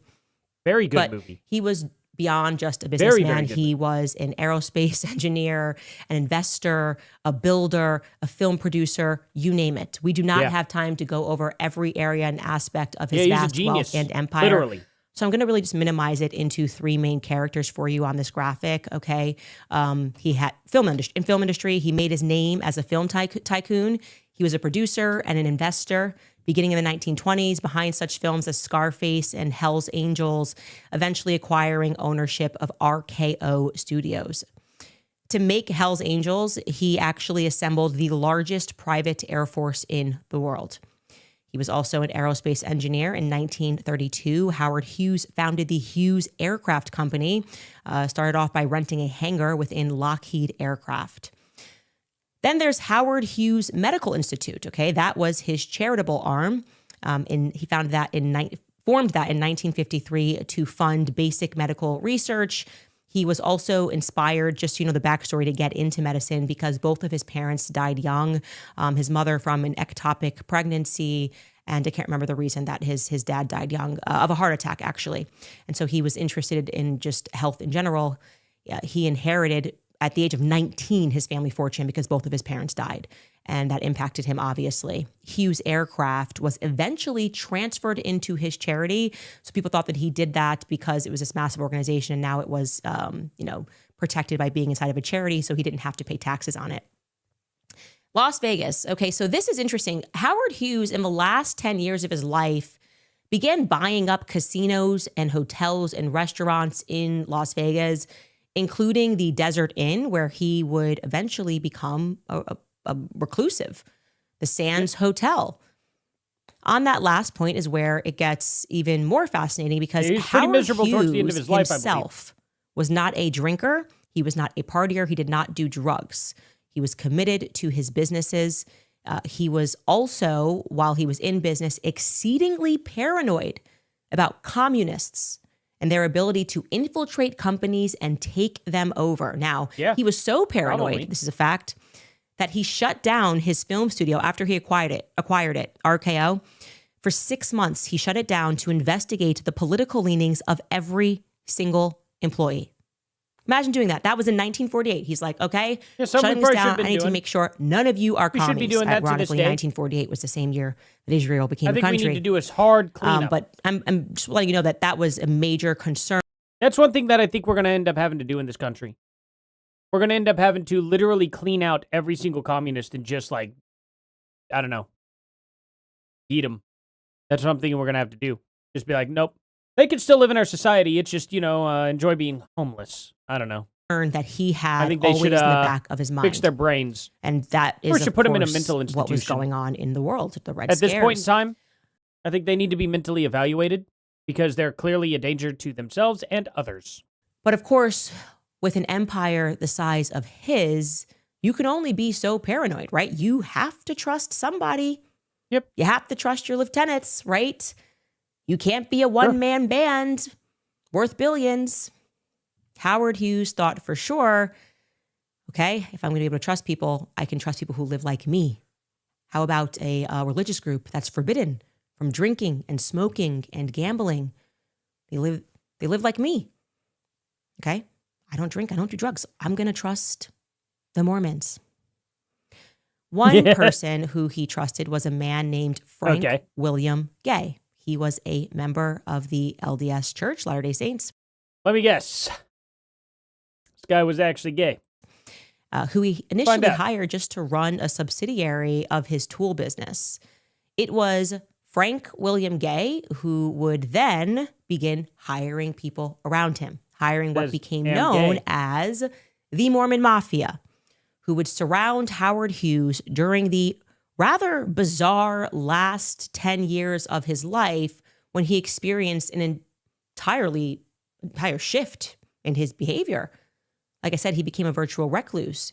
He rented out the penthouse floor of the Desert Inn in Vegas. Then he outright purchased the hotel, casinos, all while he was kept holed up. He would see no one but these Mormon men who surrounded him. And then they started telling stories about his last years and why he didn't want to see anyone. Again, this was in stark contrast to the businessman that the world had come to know and love. The public was told that the reason that Howard Hughes suddenly didn't want to see anybody and became a recluse was because he was in pain from injuries that he had endured over his lifetime. So he began taking painkillers. That he then developed severe, debilitating OCD, which made him avoid all contact with the outside world because he was a germaphobe. We haven't seen a famous celebrity do that before. Two of them, actually. We had Howard Stern do that, and then we also had, what's his name? A comedian. Howard. Wait, is his name Howard as well? Are all the Howards? Wait a minute. Is everybody that's a Howard literally like a germaphobe? A germaphobe here? Howard, because this is Howard Hughes, who's who we're talking about. Howard Stern went in as a germaphobe, and Howard Mandel. Yeah, Howie Mandel. They're all Howards. Why is that happening? Why are all these freaking Howards turning into germaphobes? I think I could just believe it based on his name now. Is every freaking Howard out there a germaphobe? Howard Mandel. Yeah, isn't that crazy? How the heck is it always a Howard? Huh. Well, that's just a fun fact, too, she didn't put together. And that was just some of the very odd things and disturbing habits and rituals that they said that he developed. Here is an article describing the only men who had access to him, the Mormons. And this was published. Is this in Time magazine? Yes, it's entitled. I mean, it's possible. The It sounds to me like Keepers of maybe the this Mormon Mafia here decided to clean him out. I don't know. They're like, okay, well, now you're our prisoner. And, but I don't know. I feel like him and his infinite genius should have been able to figure out a way to get to proper authorities or something and have, like, the U.S. government protect him or something. You know what I mean? I feel like there's kind of a hole in the story, but, you know, who am I to judge, I guess? It tells us, this was published, by the way, in 1976, Time magazine. Yeah. It tells us they had no lavish corporate suites, no direct authority over other senior Hughes employees, I'm sure we practically get to no Charlie business Kirk at some experience. point, though, right? They did, however, have two striking advantages. They were, with a single exception, adherents to Mormonism, a religion that embodies Howard Hughes's aversion to drinking and smoking, and they had direct, unlimited access to the king himself. They also never talked. One reporter described them as men without mouths. They were Hughes's so-called Mormon Mafia, the 6 gentlemen in waiting who were recruited by the Sumo Corporation. Bill Gay himself, a Mormon, attended the Croce. He was a gay Mormon. This day and night, and in 8-hour shifts. They were assisted by 4 physicians on 24-hour calls and 5 lesser functionaries, including Gordon Margillis and Mel Stewart. It goes through the names here for their services. The 6 senior aides were paid as much as $110,000 a year each. They equipped his various hideaways, decided which messages would reach him. They censored his reading matters. In short, they controlled Howard Hughes and the public image of him. Yeah, good possibility. So how does this end? Suddenly this big guy is not leaving anywhere. Well, Howard Hughes died. And I have to tell you, it was a remarkably suspicious death, not unlike Michael Jackson's, if you ask me. Officially, Howard Hughes died by them giving him propofol and then him dying of paralysis? Of kidney failure on April 5th, oh, well, that's 1976. not very close at all, actually. Okay. He was aboard a jet, actually, a jet that was owned by a man named Robert Graff, Graf. Now, that surname may have you wondering, because of recent news, is that like... I don't know. Ace for the $2 super sticker. Thank you for that, man. Appreciate it. Like the newly appointed Judge Tony Graff in the Tyler Robinson case? Truly, I have no idea if there's any relation. Oh, yeah. I'm certain that like this was coming from 90 years ago. Do you know about Robert Graff, who owned this jet? Is very interesting.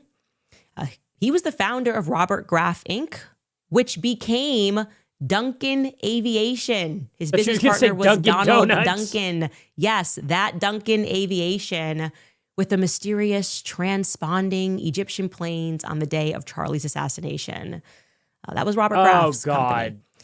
Renamed to Duncan Aviation in the 60s. Yeah, that Duncan Aviation that had that Egyptian plane take off for Delaware shortly before the assassination.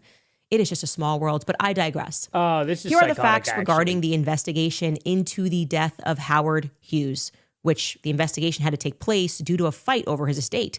Despite being OCD, he somehow didn't put together a will for his vast empire. You know, it's funny. That'd be like a mysterious Ford vehicle. Let me give you an analogy here, okay?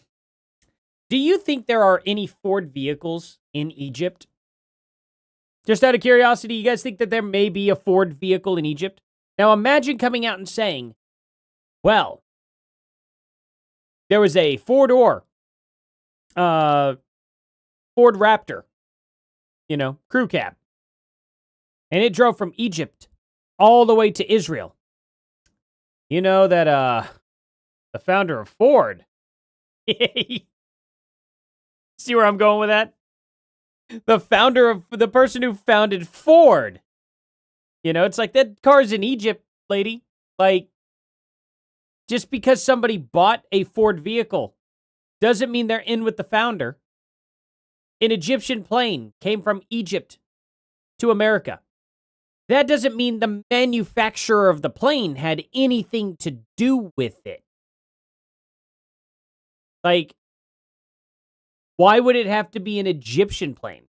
Couldn't Duncan Aviation use an aircraft in America made by Duncan? Or do they only make them in Egypt now? Is that the whole thing? And then for some reason they can get the Egyptian government in on it only. Kind of wild, right? Rebel Writer here says, hope all is well. It is very well. Thank you for being here. Why do I have these translations on? What the? Okay. I need to turn these translations off. If I highlight over them, it gives me the real words, though. Azura's Path for $10. LOL, she's doing her best to bring in her crap. My cousins are her big fans, but I honestly don't know how to convince them that she's a spastic. Just ask them for any evidence, just constantly. That's all I would do. Anytime they make a claim like, oh, well, Candace Owens said this, I'll be like, oh, really? Did she show proof? Just that. Be like, just show me the evidence. You know? And then they'll probably just tell you, watch the videos. I'll be like, okay, pull up the video and show me where she shows proof. And then see, you know, that's just the easiest way to do it. Ask for evidence. That's real. They can't get around that. There's nothing they can do. But yeah, I don't know. It's just kind of funny that she's accusing the manufacturer now. The manufacturers of Duncan aircraft. Now they're also in on Charlie Kirk's murder. The whole entire manufacturing facilities, the whole business, all of that is in on Charlie Kirk's murder now. It tells us that after 18 months studying and investigating Hughes's drug abuse, a man who didn't do drugs his whole life and hired Mormons because they didn't do drugs, suddenly died a drug addict. It was discovered after this investigation that, quote, someone administered a deadly injection of the painkiller codeine to this virtually comatose man, obviously needlessly. Okay, well, yeah, and that's probably almost certainly fatal dose. We then learned that he suffered from malnutrition, that he was covered in bed sores, while his kidneys were damaged. His other internal organs, including his brain, which had no visible damage or illnesses, were deemed perfectly healthy. X-rays revealed 5 broken off hypodermic needles that were inside the flesh of his arms. When he died in 1976, his body was so thin that observers likened him to a captive from a Japanese prisoner of war camp. That was the condition that man was in. Yeah, I mean, it's possible. Beyond that, it was discovered that in the hotel room that he was being kept for years, unseen by anyone outside of the Mormon mafia, the blinds had not been drawn for years. They were rotting from no use. So we are to believe at the same time that this Rotting for man no had use? What? debilitating That's OCD not how that and works. germaphobe. You don't have things that just rot because they weren't used. It's probably the sun beating on them constantly. Well, that's kind of Germophobia. a weird claim. But so much so that he didn't want to leave, but also that his personal hygiene, he was absolutely filthy. Nails grown out, the hair grown out, unshowered, bed sores, not even turned over. But don't worry, they brought in the psychologist to testify that that's actually something that we term the clean, healthy paradox. Okay. He thinks that is actually real. You can ask Howard Stern. You can ask Howie Mandel. Look, they're crazy, but that actually is a real thing where they get into a routine where it's like they feel like that if they touch something, they'll get dirty. So if they don't touch something, they won't, but they don't realize the filth that builds up on them over time from your oils excreting out of your skin and stuff. It actually is because they fear bacteria in the water. They fear germs on everything. That is a real thing, Candace. It is a real thing. So they do end up in a paradox where here's the problem with being a germaphobe. Being a germaphobe is a paradox. Every single thing has germs on it, in it, around it. So you have to pick and choose. It's very, very hypocritical. What germs do you fear? And what germs do you tolerate? That's how germaphobe copes. Because a germaphobe knows, essentially. Well, I don't know if they know. They might not know. They may believe certain things have more germs than others, but they don't actually know. So they get themselves into a paradox. It's not that difficult to believe, Candace, because think about it. Everything is touched with something that could be considered a germ. It's a lot to explain. You always got to bring in a psychologist to explain nonsense. No, that was In very effect, easy to explain. During those years, his business was being run entirely by his LDS lieutenants, the people that he trusted, every aspect of it. And after he died on Robert Graf's plane, the fight for his $2.5 billion estate began. People just coming in saying, oh, no, I should inherit it. There was a mysterious handwritten note which was filed by the Church of Latter-day Saints, which they claimed was his last will and testament.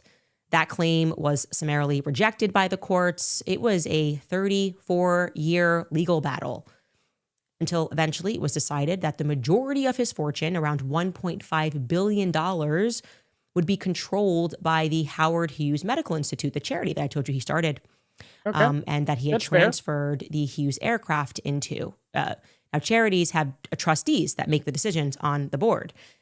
And when he was alive, he was the trustee to his own charity. Okay. Of course, when he died, the trustee of the board became Frank William Gay, his trusted Mormon. Okay. Who, it would be discovered later, was at one point working with the CIA. Now, today, that charity, the Howard Hughes Medical Institute, has an endowment of $24 billion. Controlled by trustees. And the companies outside of the charity, of which there was many, the casinos, the real estate, the movie rights, all of that was placed under a holdings company, Howard Hughes Holding Company. It was Sumo Company before that. And deals were made, okay? We can update you today to who owns all this stuff. Today, his Las Vegas Sands Resort, obviously, and casino is controlled and operated by Miriam Adelson. It was Sheldon Adelson that had it. And of course, he passed away recently. So Miriam Adelson controls that. Steve Wynn controls the Frontier Hotel and casinos and the Desert Inn, the place where Howard Hughes became a reclusive, never drew the shades. Steve Wynn eventually demolished that. And today it is the famed Wynn Las Vegas Hotel. Now, the real estate empire is still being operated with his name, right? Howard Hughes Holding Incorporated.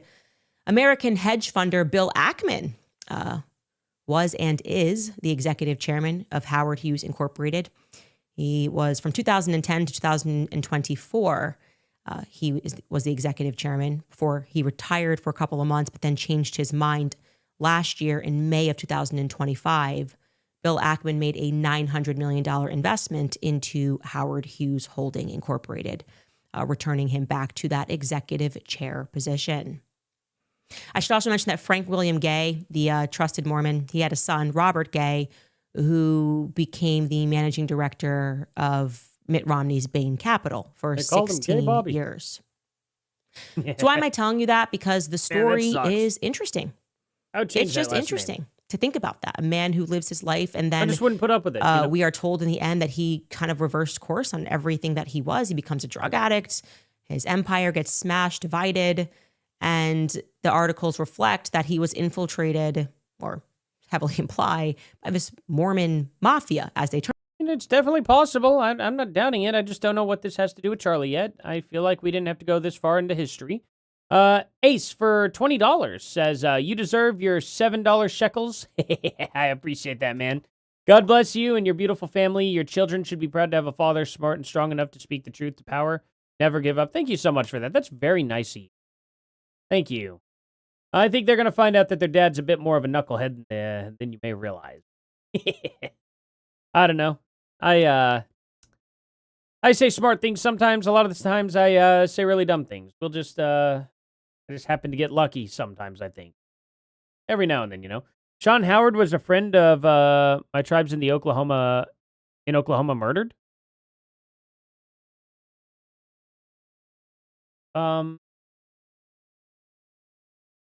Wait, the tribes, like, someone in a tribe murdered someone, or what happened there? That's where the term literally comes from. And it's interesting, and the term? reason, as they termed it, that's rated or heavily imply by this Mormon mafia, as they termed it. That's where the term literally comes from. And it's interesting. And the reason why I came across this guy's name, truly, I am not a movie person, was because when I was researching one of the Maroon Boys, who I'm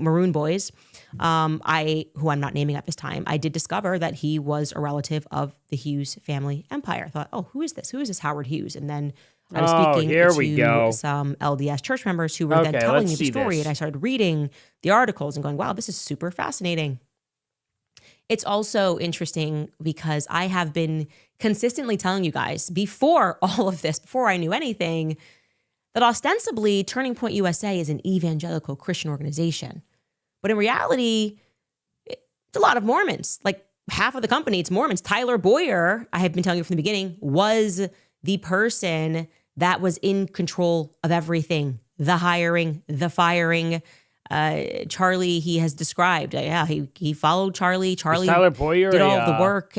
Is Tyler Boyer a Mormon?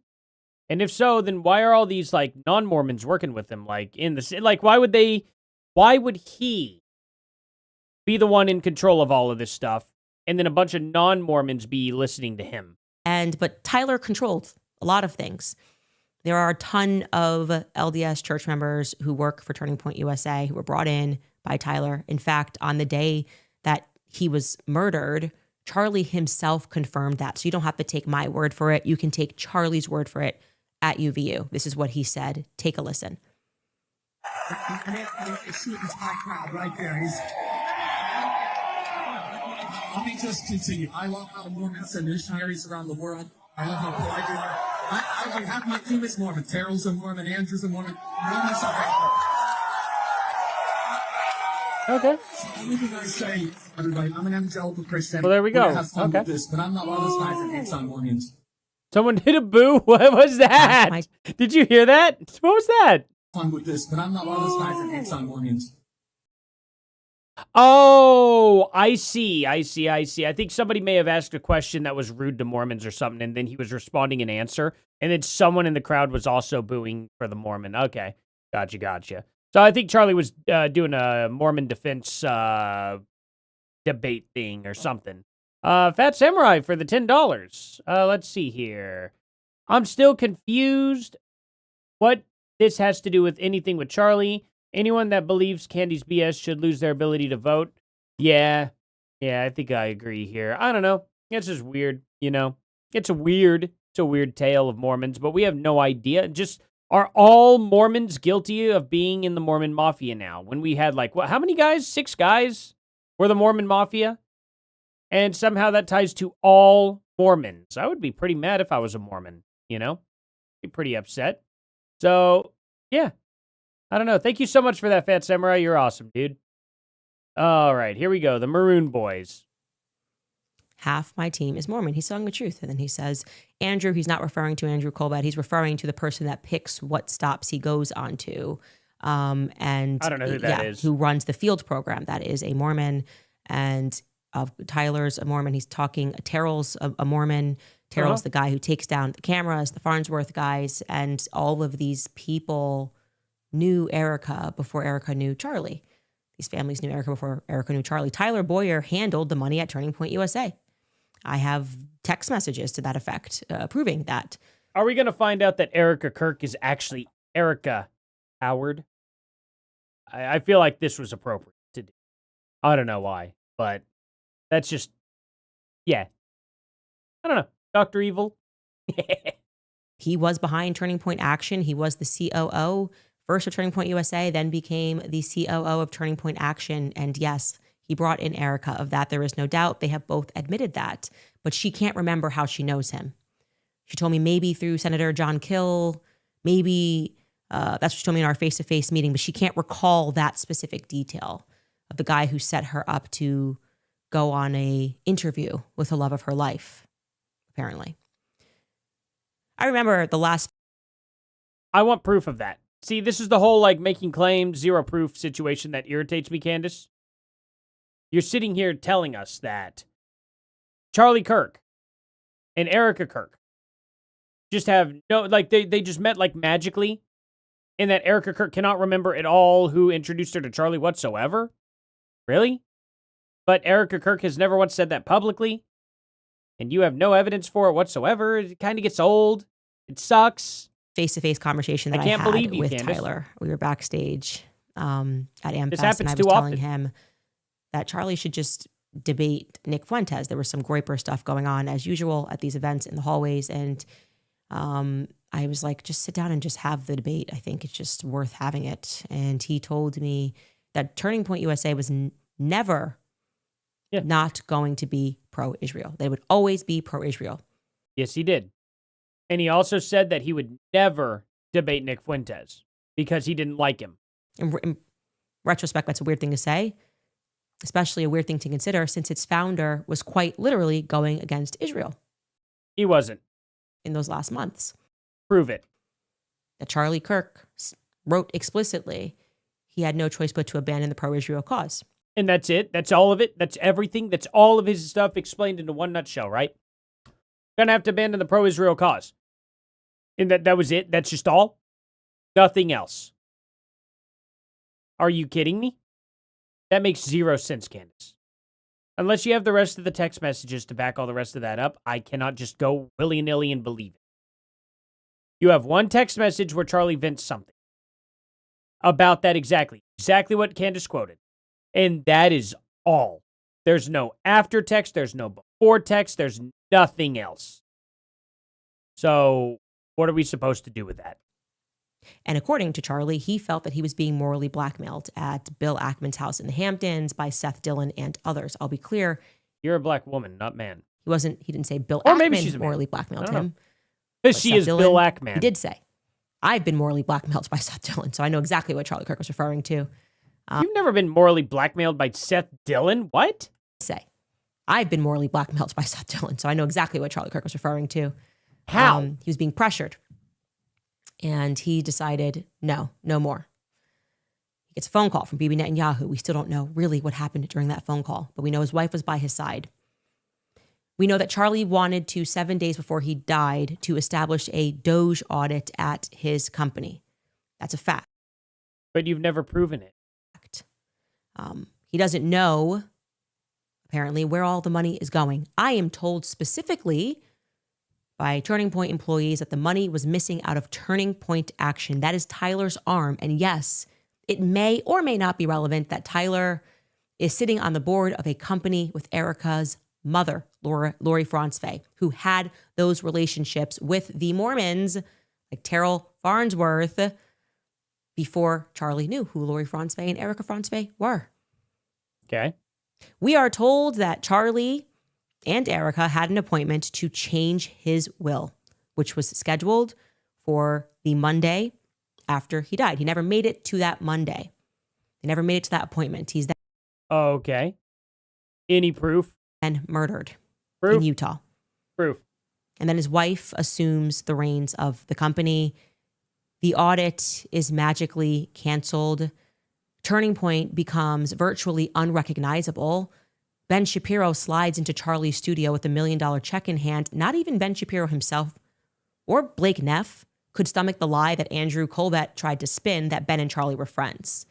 They actually came out and told the truth, because I was going to go like max on that, and I actually pulled back on dropping even more text messages when Blake Neff admitted and Ben admitted that they were not friends.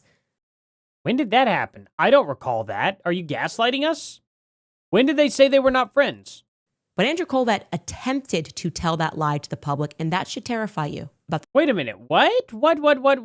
Hold on. What are you talking about? Like, Ben Shapiro admits not Charlie Kirk's friend. I don't know what they're talking about. Like, they weren't like best friends or anything like that. Charlie didn't necessarily like Ben Shapiro personally, and they made fun of him in a group chats, but he was an ally of the cause. With Ben Shapiro. Charlie, I don't think necessarily their own movement. Never, the focus is not on the enemy. And so I think a good comparison is Charlie's relationship with Ben Shapiro. Charlie, I don't think necessarily liked Ben Shapiro that much personally. I know he would sometimes make fun of him in our chats, and yet he clearly saw him as an ally of our cause. Do y'all want to see how I make fun of Ben Shapiro too? Like, I like Ben Shapiro to a degree. Don't get me wrong. I don't dislike Ben Shapiro at all. But here's a thing. This is a channel I do with my buddy. It's a video game channel. Let's see. Ben Shapiro. Is it this? Oh, Ben Shapiro's new catchphrase. Here we go. I'm going to find it right here. This is his, here we go. Here's something funny, guys. Please excuse the language here. This is going to be a little bit of foul language. I'm terribly sorry. But here we go. Well, hell, right back at you. Well, heckin' hell. What? Oh, we got the key. Nice. Go to hell. Go to hell. Bam. Dead. Kiss my nuts. You sound like Ben Shapiro when you said that. Yeah, really. Kiss my nuts. Kiss my nuts. That is really... It's just his new catchphrase from now on. I don't know why. That's me and Kai's new catchphrase for Ben Shapiro for no reason. Absolutely no reason whatsoever. It just came out that way, and it's like, all right, that's it. Our cause in a huge number of ways. They worked together in a lot of ways. He was a rival of his. He wanted his show to be more successful than his. And we would go on he would go on Ben's show, Ben would come on his show, and they would focus on the issues where they were aligned together because there was Correct. That is what they would do. a lot they could accomplish together. And they also lived like, I don't know, several states apart. That's like Tucker Carlson and Charlie Kirk. I doubt they were that good of friends either. I bet they were very cordial. I bet they talked every now and then. But they lived several states apart, and they were both very busy. How do you, like, develop a friendship with somebody? You know what I mean? Like, you'd have to move at least probably to the same state as them to have any kind of ongoing actual friendship. Charlie Kirk had his real friends, and then he had the people that he was very cordial with, that he talked to, and all that stuff. You know what I mean? Like, he would go onto their shows, they'd go onto his shows, they would talk about issues at hand. But to think that they were friends? Really? Kind of wild. That's like thinking that Candace Owens and Charlie Kirk were friends. Like, I'm sure they were friendly at one point with each other. But, like, friends? I don't know about that. Not like crazy good friendship. Not like they were going to the mall and hanging out with each other and stuff. They were in business together. They were business friends. That's a great phrase. All these people, business friends. And that's cool to have. Business friends are very cool, very good to have. Very, very good. Because it's actually nice to have friends when you do things online. Mainly because, well, doing it by yourself is kind of boring. It's kind of fun to have some fun with people that are like-minded. But those aren't the people you're going home to, like, in a sense, and going out to the bar and drinking a few beers with, or getting around the campfire with. Those are your real-life friends. And your real-life friends you probably don't agree with on every political issue or anything like that, for the most part. But you agree on other things. You know what I mean? The people that were surrounding Charlie Kirk. To be so willing to so quickly pervert a dead man's beliefs. Erica then goes on a Shabbat Shalom book tour immediately, first thing. She sits down with Barry Weiss, the New York Times, in her and Charlie's home. And of course, it should be noted that Erica herself is very close with the Vegas casino families, flying around on their planes. That's a fact. As is the fact that one of the only times that Erica has ever responded to anything publicly and directly was when somebody alleged that she was dating Blake Wynn of the Wynn Casino Dynasty. Correct. I've never. Who was that somebody? You want to explain who that somebody was? Just to be clear, seen any evidence of that. I have never stated that. I didn't even cover that. Yeah, distance yourself as much as you can from your crony. For the record, it appears that they are very Project close friends. Constitution. But I never, ever heard that they were dating. But she did feel the need to comment aggressively to that. Yeah, that's offensive. It sucks. It was rude. It was a very rude thing to accuse her of. All of this just feels a little bit reminiscent to me, right? A man living his life one way, relying on his lieutenants, not knowing what was really going on around him. And then suddenly he picks up his head and starts asking questions. And now we see the organization that he left behind, the one that he built, doing a complete 180 on virtually everything he believed. The very people that he trusted the most in his inner circle are doing a 180 on the things that Charlie believed. Anyway, it's all just something to think about. We'll be right back after the break. There's not much to think about when it comes to all that, to be honest. You didn't give us much, Candace.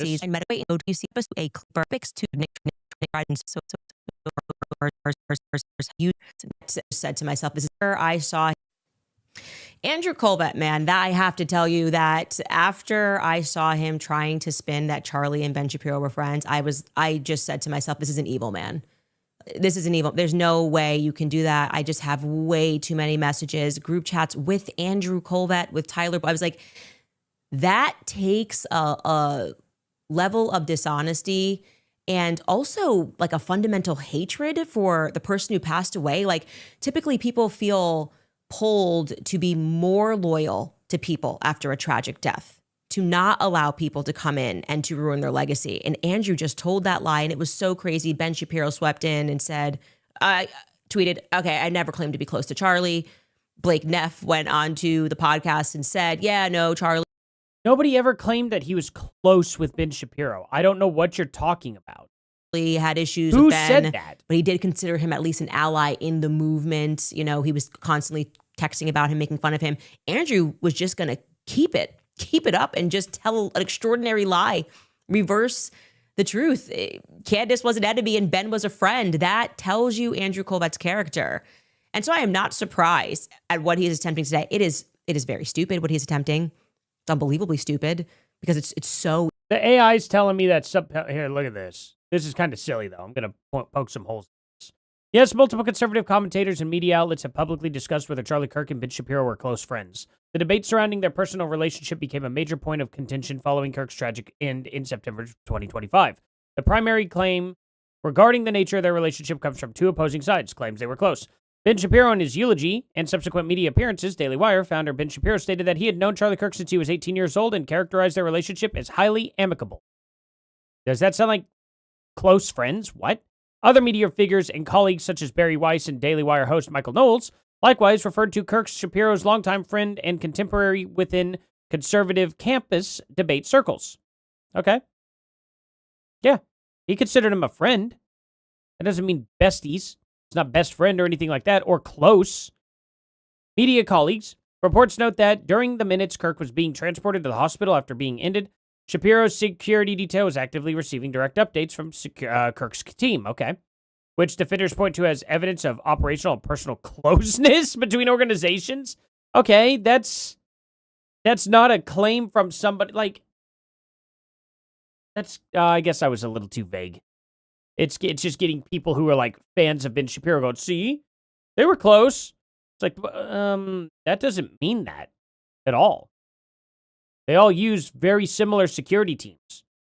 And they were, getting updates. That doesn't mean they were close. That's just kind of a weird claim. Claims that they were not close. Okay, yeah. There are more claims that they weren't close than that they were close. And nobody in Daily Wire, nobody in, oh, good Lord. All right. You know, just kind of want to do that. Stop doing that. Anyway, but yeah, I don't remember anybody ever saying that Charlie Kirk and Ben Shapiro were close at all. They were friends. They were friendly with each other. Again, business friends. That's pretty normal to have, Candace. Oh. Okay, Easy to debunk. Of course, we showed you yesterday another PR disaster from start to finish. Erica's PR has been a disaster. Also, I don't agree with Candace Owens either. She's saying that Charlie Kirk hated Ben Shapiro. I don't believe that. I don't think he did, and I've never seen any evidence whatsoever that he did. Now Candace is like, okay, well, since they've decided to say that they weren't close friends, I won't show you proof that Charlie Kirk actually hated Ben Shapiro. Why not? Because we are saying he was friends with Ben Shapiro. We are saying that Charlie Kirk was, like, amicable with him. Are you saying that Charlie Kirk wasn't behind the scenes? Release the text messages. Show us that Charlie Kirk genuinely actually hated Ben Shapiro. That's what I want to see. You made that claim. Show us. It just has.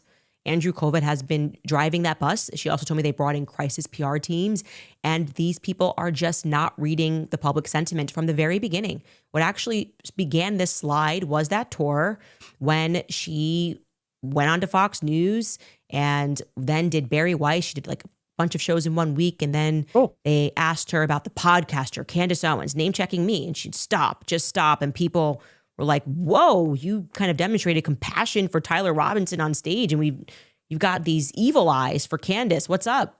Well, you're making stuff up. Tyler Robinson isn't. And Tyler Robinson's in custody. You are out in the public just making things up with no evidence. You're trashing Erica Kirk. You're calling her all sorts of awful things. You're digging up her entire childhood. You're digging up her mother's past. You're digging up her father's past now. You're going to be coming out with that in like the next month or so, according to you. You're accusing everything that Charlie was a part of was an inside job, was trying to destroy Charlie Kirk's life. You're saying that she betrayed her husband in the most egregious possible way. Yeah, I think I'd be a little angry. With you. Right? What's up with that? Also remember the time where you said if Erica Kirk asked you to stop with all this, you'd stop, and here we are like a year later. Isn't that crazy? The email article reflected that stance. Compassion, again, for Tyler Robinson. They were using direct quotes throughout the entire article. Direct quotes coming from a family friend who I speculated was Tracy, because that is the only person I know that is friends with Erica's family who has been vocally speaking to people in the press. It was a guess. Okay. Anyway. Okay. So this guess. backfired. Good. Great. And Andrew Colvett comes out and says that I'm behind the article. He tweeted this. Wow. We never received any Man, I'm requests for tired. comment. We Man, are this is told boring. that they attempted to send one, but we can't find it. It is strange given that every other outlet on the planet seems to know how to reach us, including the Daily Mail. That was the first clue that something very suspicious was going on here. Anybody who actually knows Erica, we've already call read through Erica's this. at something not one number. Well, have you Publish. respond? You have spared me. Hate me. Absolute site and type in my name. They There we go. hate me. Hate me. Absolutely. The coverage of me, it's positively atrocious. I mean, the amount of times I have called out the Daily Mail on this show for the hatred that they have of me. And then do yourself challenge and type in Erica Kirk and Turning Point USA, and you will see the exact opposite coverage. Oh, by the way, guys, if you please could hit that like button, boost this up, and I really appreciate y'all being here. Thank y'all so much. So, of course, we immediately put up the email that we received asking us for comment, as it always is a few hours before the piece goes up. I didn't miss anything, did I? And which we responded immediately. And they said that Erica was coming after us in a piece, and here's what she was going to say. We gave a comment. The article was up a couple of hours later, and we covered it on the show. The idea of it, I'm including with the press anywhere. Where can Candace Owens get a good, fair article written about her at all? Everything is, she's demonic, she's evil, she's awful, Erica's a grieving widow. And he is now accusing me of having some sophisticated apparatus where I'm calling myself a BI and a soulless ghoul. So I challenge him. Andrew, if this is made up, truly, the only thing that's made up is what you're saying. Obviously, you're now facing backlash, probably under a little bit of pressure, because this was a really dumb article. Well, prove it's made up, Candace. Prove it's made up. See, according to you, we have to prove that you made stuff up. So, you know what? At this point in time, you got to prove that Andrew Colvett here made stuff up. How's that? Is that fair? Against me, and you guys work. Is that fair enough? Proven that you work with Daily Mail because you chose them and sent them the video of Erica Kirk being named by Charlie Kirk. The public's not allowed to see it, but the Daily Mail was allowed.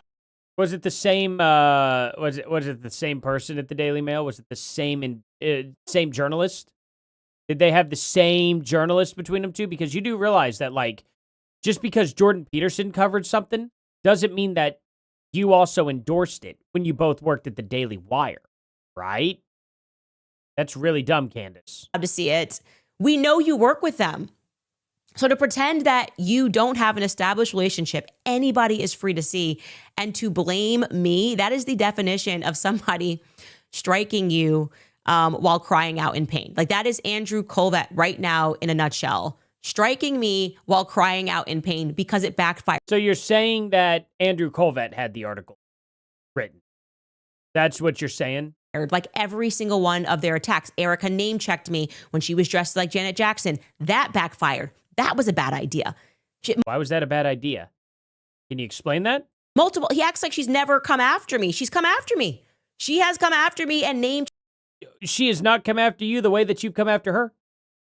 You know that's a fact. Oh, she's come after me. I promise she's come after me. I've only slandered her and said the most awful things about her for the past 30 years. And then she came back once and she told me to stop. Oh, wow, Candace. That's just crazy. I feel so bad for you. I'm so sorry that Erica Kirk finally said something to you after you annoyed the absolute piss out of her. Are you kidding me? Checked me multiple You're a times. And psychopath. every time she does it, it backfires. And this time When? you're now, like actually every time, saying it's When? my fault. Right? This NCRI article that you were promoting, a digital assassin. This is all you. I don't have a PR apparatus. Okay. Yeah, you do. You got that Mitchell guy. He is your PR. Mitchell receives the request and he asks me if I want to comment. 9 out of 10 times, I say, Mitchell, you can say whatever you want. I don't care because I don't get any good press. So it doesn't matter for me to try to clean up or correct or say anything. Then why do you have him hired on if that's his job? Well, I don't care what you say. It's just fine. I don't even worry about it. I don't even have good press, but I'm going to pay you to do that. That's going to be your job. What? So you're just handing out free money? Why don't you just fire the guy and save yourself a salary if you don't care? Like, what's the point? I'm really confused. The press hates me. I'm at war with the press at all times because they are an extension of the state. And Erica is deeply protected by the state. Everybody can see that. So it's just incredible. Obviously, immediately my PR person dropped the receipts, Mitchell, and showed the article and was just like, you're blaming us because you're terrible at PR. Here is the email that we received from the Daily Mail asking us to comment, and we did comment. Yeah, you commented. That's and great. so I am challenging. This is so open and shut. We've already gone over this in the created stream, an too. article of which actually secretly should any retract case of defamation ever. Okay. For an article to make, for a journalist, a senior reporter no less, to make up quotations out of whole cloth that never happened. And here's what I will say. I am so sick. Are you kidding me? What do you think this person's going to go to prison if they make a quotation of somebody that says anonymous source? Candace, you'd be in jail right now yourself. What are you talking about? You're supposedly an investigative journalist. And you always say all the time, well, anonymous source told me this. What are you talking about? Like, what are you talking about, Candace? That happens all of the time. Of this. Now they're saying, I've never even heard Erica swear. She's crazy. Candace actually is insane. Anyway, guys, I'll be right back real quick. I have got to take a quick bathroom break. I drank a lot of water, and I got to let this boy go on outside as well. He's just kind of chilling over here, but he's wanting to go out the door. But anyway, I'll be right back, guys.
Sorry about that, guys. Had to use the restroom and had to also get that dog back in because he cannot be in the yard by himself anymore.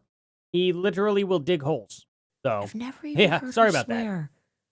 Do you think we're dumb? Do you think people can't watch her during her pageant years when she's trying out for every real, reality and TV? And Erica literally says, she's asked a question, what is something you wish that you could say to your younger self? Advice that you wish you could give to your younger self. And she says, don't try cocaine. Well, that's weird. Really? Advice to give. Erica used to party. Okay, cool. A lot of people did. A lot of people used to party. I used to party. I was a kid once too. You used to party, Candace. What's this holier than thou stance you're taking? I'm very confused. Very, very confused. Now, I've never tried anything like that. But you don't think I used to get absolutely sloshed? Like, for real? Everybody has gotten blackout drunk, I imagine. Okay. Okay, that's fine, by the way. Has she said that, though? Has she actually said that? I'm curious. Erica Kirk would tell her younger self not to try. And it sounds like she grew out of it.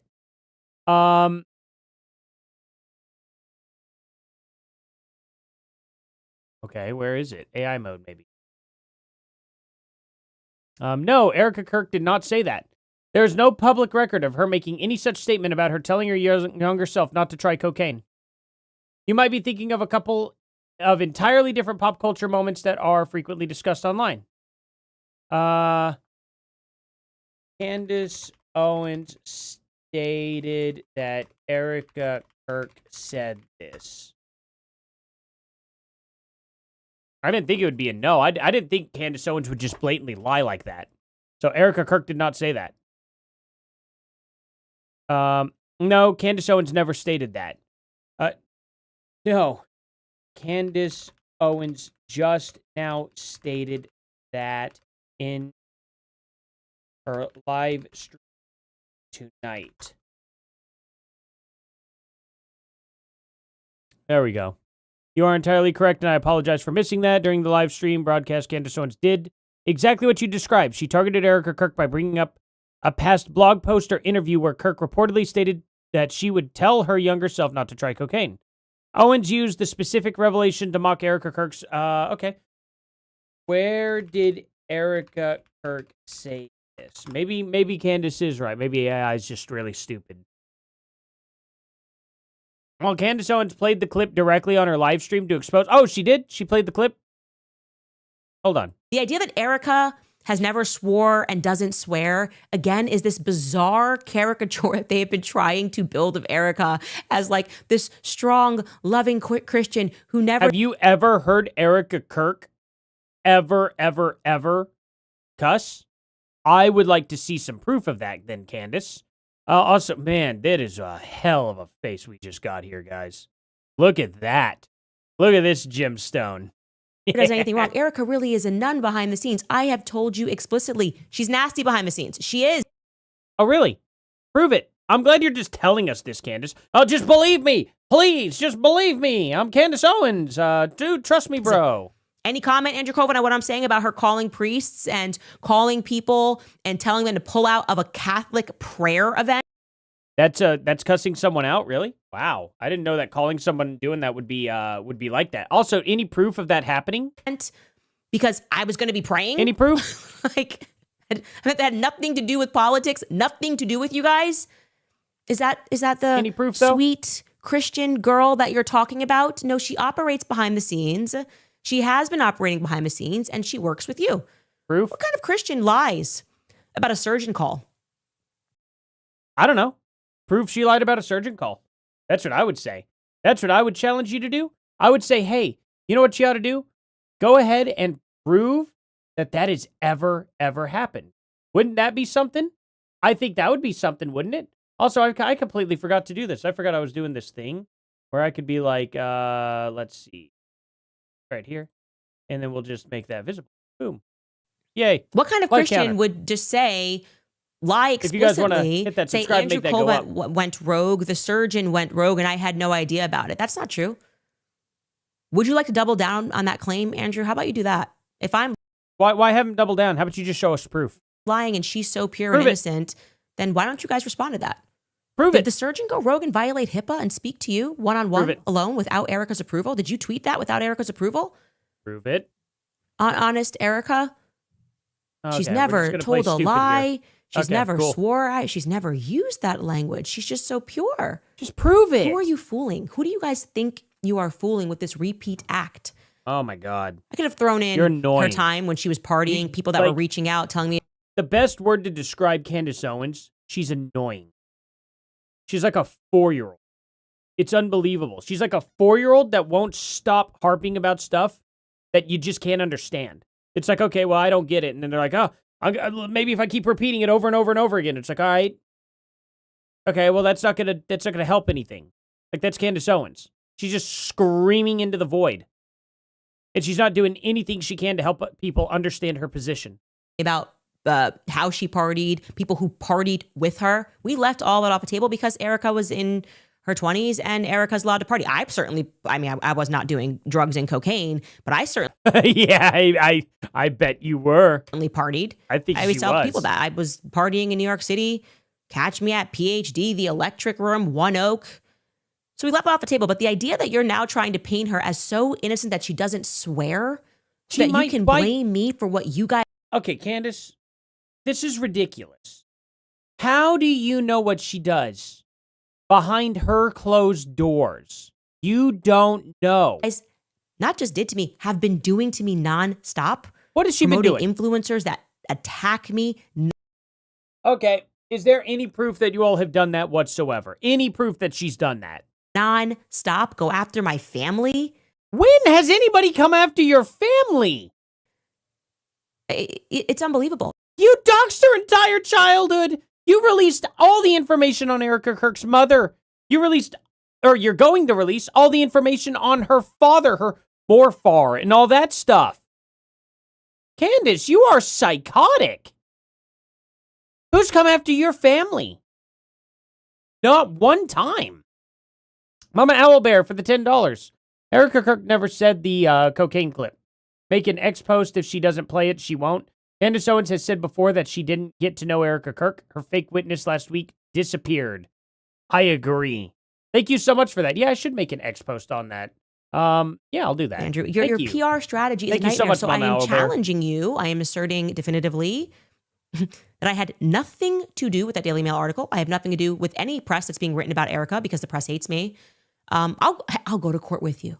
You get them for defamation. If Candace was behind these direct quotations taken from a family friend, an article that has not been retracted, I am your ally, Andrew. That's really dirty business for a senior reporter to do. That person should be fired. Like you should actually pursue that. That would be a good use of your time rather than tweeting stupidity into the universe. It has now as been tweeted. seems to be the full-time job of both you and Blake. Okay. Anyway, a couple of things that I did want to respond to from yesterday's episode. We got a lot of emails, and tomorrow is when we are going to cover, obviously, who Ben Shapiro was allegedly lunching with when he found out and got the news, and his security sprung into action and spoke to. Oh, we still got don't the info know now. who Here it is. on It's the going to be confirmed by Candace Owens behind the scenes with no evidence whatsoever of who told her or anything. phone in the car. A couple of people thought that the car looked like it was burned, that the panel was black and brown. That's actually, just so you guys know, you can get, that's just an option on a car. That one looks particularly dry, but like you can get Ew. that option on a car. I've seen that many times. So we're That does look nice, actually. Kind of. I don't like it. I personally, I don't like it at all. I actually thought it was from like a cleaning agent or something like that. But yeah, okay. It didn't bother me at all. Yeah, that's... If this went from black to silver, that'd be really cool. Black to wood, though, I'm actually just not a showing you fan that of. that is a If it full looked like option on a actual car. burnt That's wood, that not, would look cool too. Any But- type of conspiracy there, that there is black and that there is brown. And then I also wanted to comment on people who noted that Mikey had 2 phones. We've been getting a lot of emails about this. Mikey having 2 phones in the news clip that we showed you yesterday walking into the hospital. Also, it's a fact, Mikey did have 2 phones when him and Charlie walked into the event. The reason why I have not commented on that, and also Blake Neff oddly saying, I put that phone away, that implies there's another phone. Everyone would just say, I put my phone away. And Blake Neff does say, I put that phone away. And I can show you that clip. Take a listen. Okay. I remember he calls Erica. Around the same time, I pull out my phone and I call my mom just to say, Mom, there's been a shooting. You're going to see it on the news. I'm okay. Pray for me. I've got to go. And I remember that call. And around the time I put that phone away, and then he immediately calls his dad. He calls Rob McCoy. Okay. I put that phone away. That is strange. That is, you would say, I put my phone away. You would But he was talking about his phone in that context. not say I put that phone away unless there was another phone. That's what it sounded like to me. But we don't have anything concrete. And what I mean is, what I can say definitively is that when me and Charlie did events, work a phone and lot of personal times phones, we what I would was thinking hand too. our phones. Real quick, guys, if I had 40 people subscribe right now, I would jump up to 31,300 subs. You could hit that subscribe button. That would be absolutely amazing. Thank you all so much for being here. Also, that like button. It helps a lot. To our assistants. So I don't know if Charlie had his phone. I've not yet seen, or I guess I should say I haven't myself looked to see if Charlie had What would that his tell us? phone on the table in front of him, because Mikey could just be holding Charlie's phone, and Mikey Maybe. could have taken Charlie's phone to the hospital. I will look for that, but that's the reason why I haven't replied. And obviously Blake Neff saying that phone isn't enough evidence to suggest that all of them had 2 phones. Mikey may have had 2 phones. That bet is a a lot of them had plausibility, 2 phones. but If it is also a I plausibility. can tell you that this. If this channel takes off, for sure, from now on, my smartphone that I have is going to be dedicated to my channel stuff and work and all that stuff. And then I'm getting myself a freaking flip phone. Just a regular old flip phone. So that way I could just keep track of my family. And that's it. 2 separate things. That's exactly what I'm going to do if this really takes off. You know what I mean? Charlie That gave just seems his like phone the natural thing to do. to Mikey just ahead of the event, because I did that a lot with Charlie. We would hand our phones to our assistants, and then we would go on stage. So I'll leave it at that. And I do also want to show you one more email that we got from a seamstress regarding what was in the car. She wrote, Candace and Barron, she CC'd Barron on this email. I am a seamstress for 20 plus years. That item clearly has a seam, referring to the burned item on the floor, and you can see the Yeah, it's a paper bag, and the paper bag does have a seam. You are correct. precise spacing of each thread in the seam. I have included photos of the areas that I am referencing. I believe the larger portion of the cloth that we can see is the outside of the shirt, evidenced by the visible seam line. On the top, it appears the shirt is folded, so the char would be on the inside of the shirt. I also included a photo of what makes sense to me of how that seam could fit I don't onto the shirt. understand It would how be on the people are lower seeing that portion as of the anything sleeve. other than a paper Then bag. we would be missing the area where the seam joins into the armpit. Continued to another seam down the side of the shirt that is less clear to see the thread indentations, but maybe you have a higher resolution photo than my screenshot from today's show. Please let me know if you need more clarity. And here is the photo that which I thought was very helpful, of how she was describing that. She sort of flattened it. That looks nothing like it. That looks nothing like it at all. All right. We're just going to throw this on top of a shirt. Just going to straight up throw it right here. This piece of cardboard. Saying that it represents Or the front and whatever the back crap of it's his made out of. shirt. Paper It's interesting. bag. It certainly is interesting. It's a paper bag. What she is describing, and she gave us this, the inside of the Yeah, that's just the paper bag that was right next to it. shirt, the outside of the shirt, and the fold. Of course, I don't have seamstress eyes. I just told you guys that we got so many emails from people saying it's a shirt, and they are It is not a shirt. It's not even the same color. within the It's industry. yellow. So It's the I'm same color inclined as to the believe bag right when next we to it. get that many emails asserting something, that it could be true. It could also not be true. But, the more you know. This has been an open investigation into things because we can't get answers Yeah, I from don't know. people who would I know. don't think it's a shirt, Candace. I Anyway, think we'll take a that's brief break and I'll crazy come to back and claim. read your comments. All right, you guys, have you ever felt like you are searching? We thought, should I that twist can be 7 finance? Okay, Julia to get a comment from yesterday's episode. It's a married in I was hoping to get a call funny one American finance. That made me laugh, so that's good enough. Okay, top comment from yesterday's episode. Tenki Ryu writes, who hates it most when crimes are investigated? Those involved in the crimes. I agree with that statement. Julia I would Turner agree with writes, that I'll statement, never too. forget. None of us are mad at you for investigating it all, Candace. You keep on doing what you're doing. I don't care if you're investigating it all. I care whenever you make claims with no evidence. That's the only thing I've ever given a crap about on this show. That's the only thing I care about. You can investigate this all you want. Nobody here cares. It's fine if you investigate. It's fine if you're suspicious. That's a totally normal thing to be for anybody on any side of the aisle. What I have a problem with is whenever you're like, Erica Kirk's a Black Widow. Okay, is there any proof to that? Erica Kirk murdered her husband. Yeah, you got any proof? TPUSA betrayed Charlie Kirk.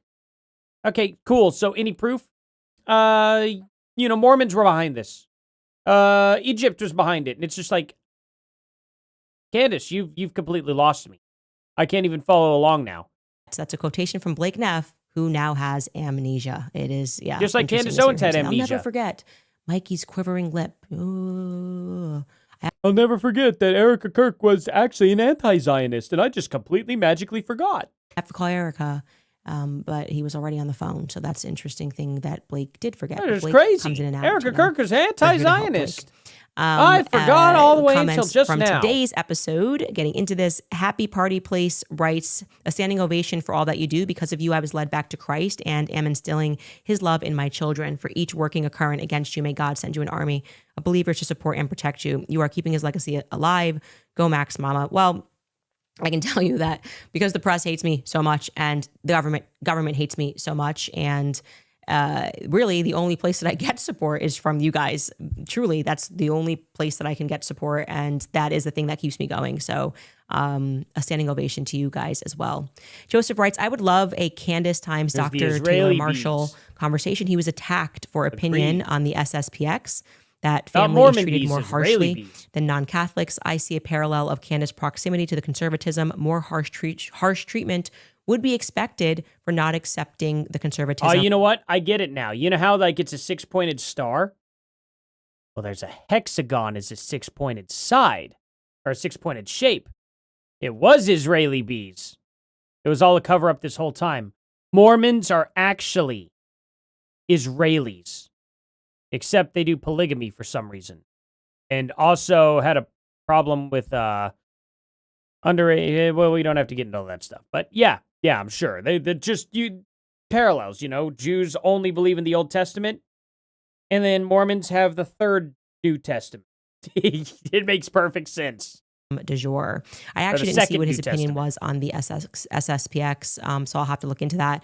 Many moons ago, I was Sounds going to do compatible. something with Dr. Taylor Marshall, and then he sort of had to cancel. It was like during Trump election season. He was kind of doing stuff with Trump, and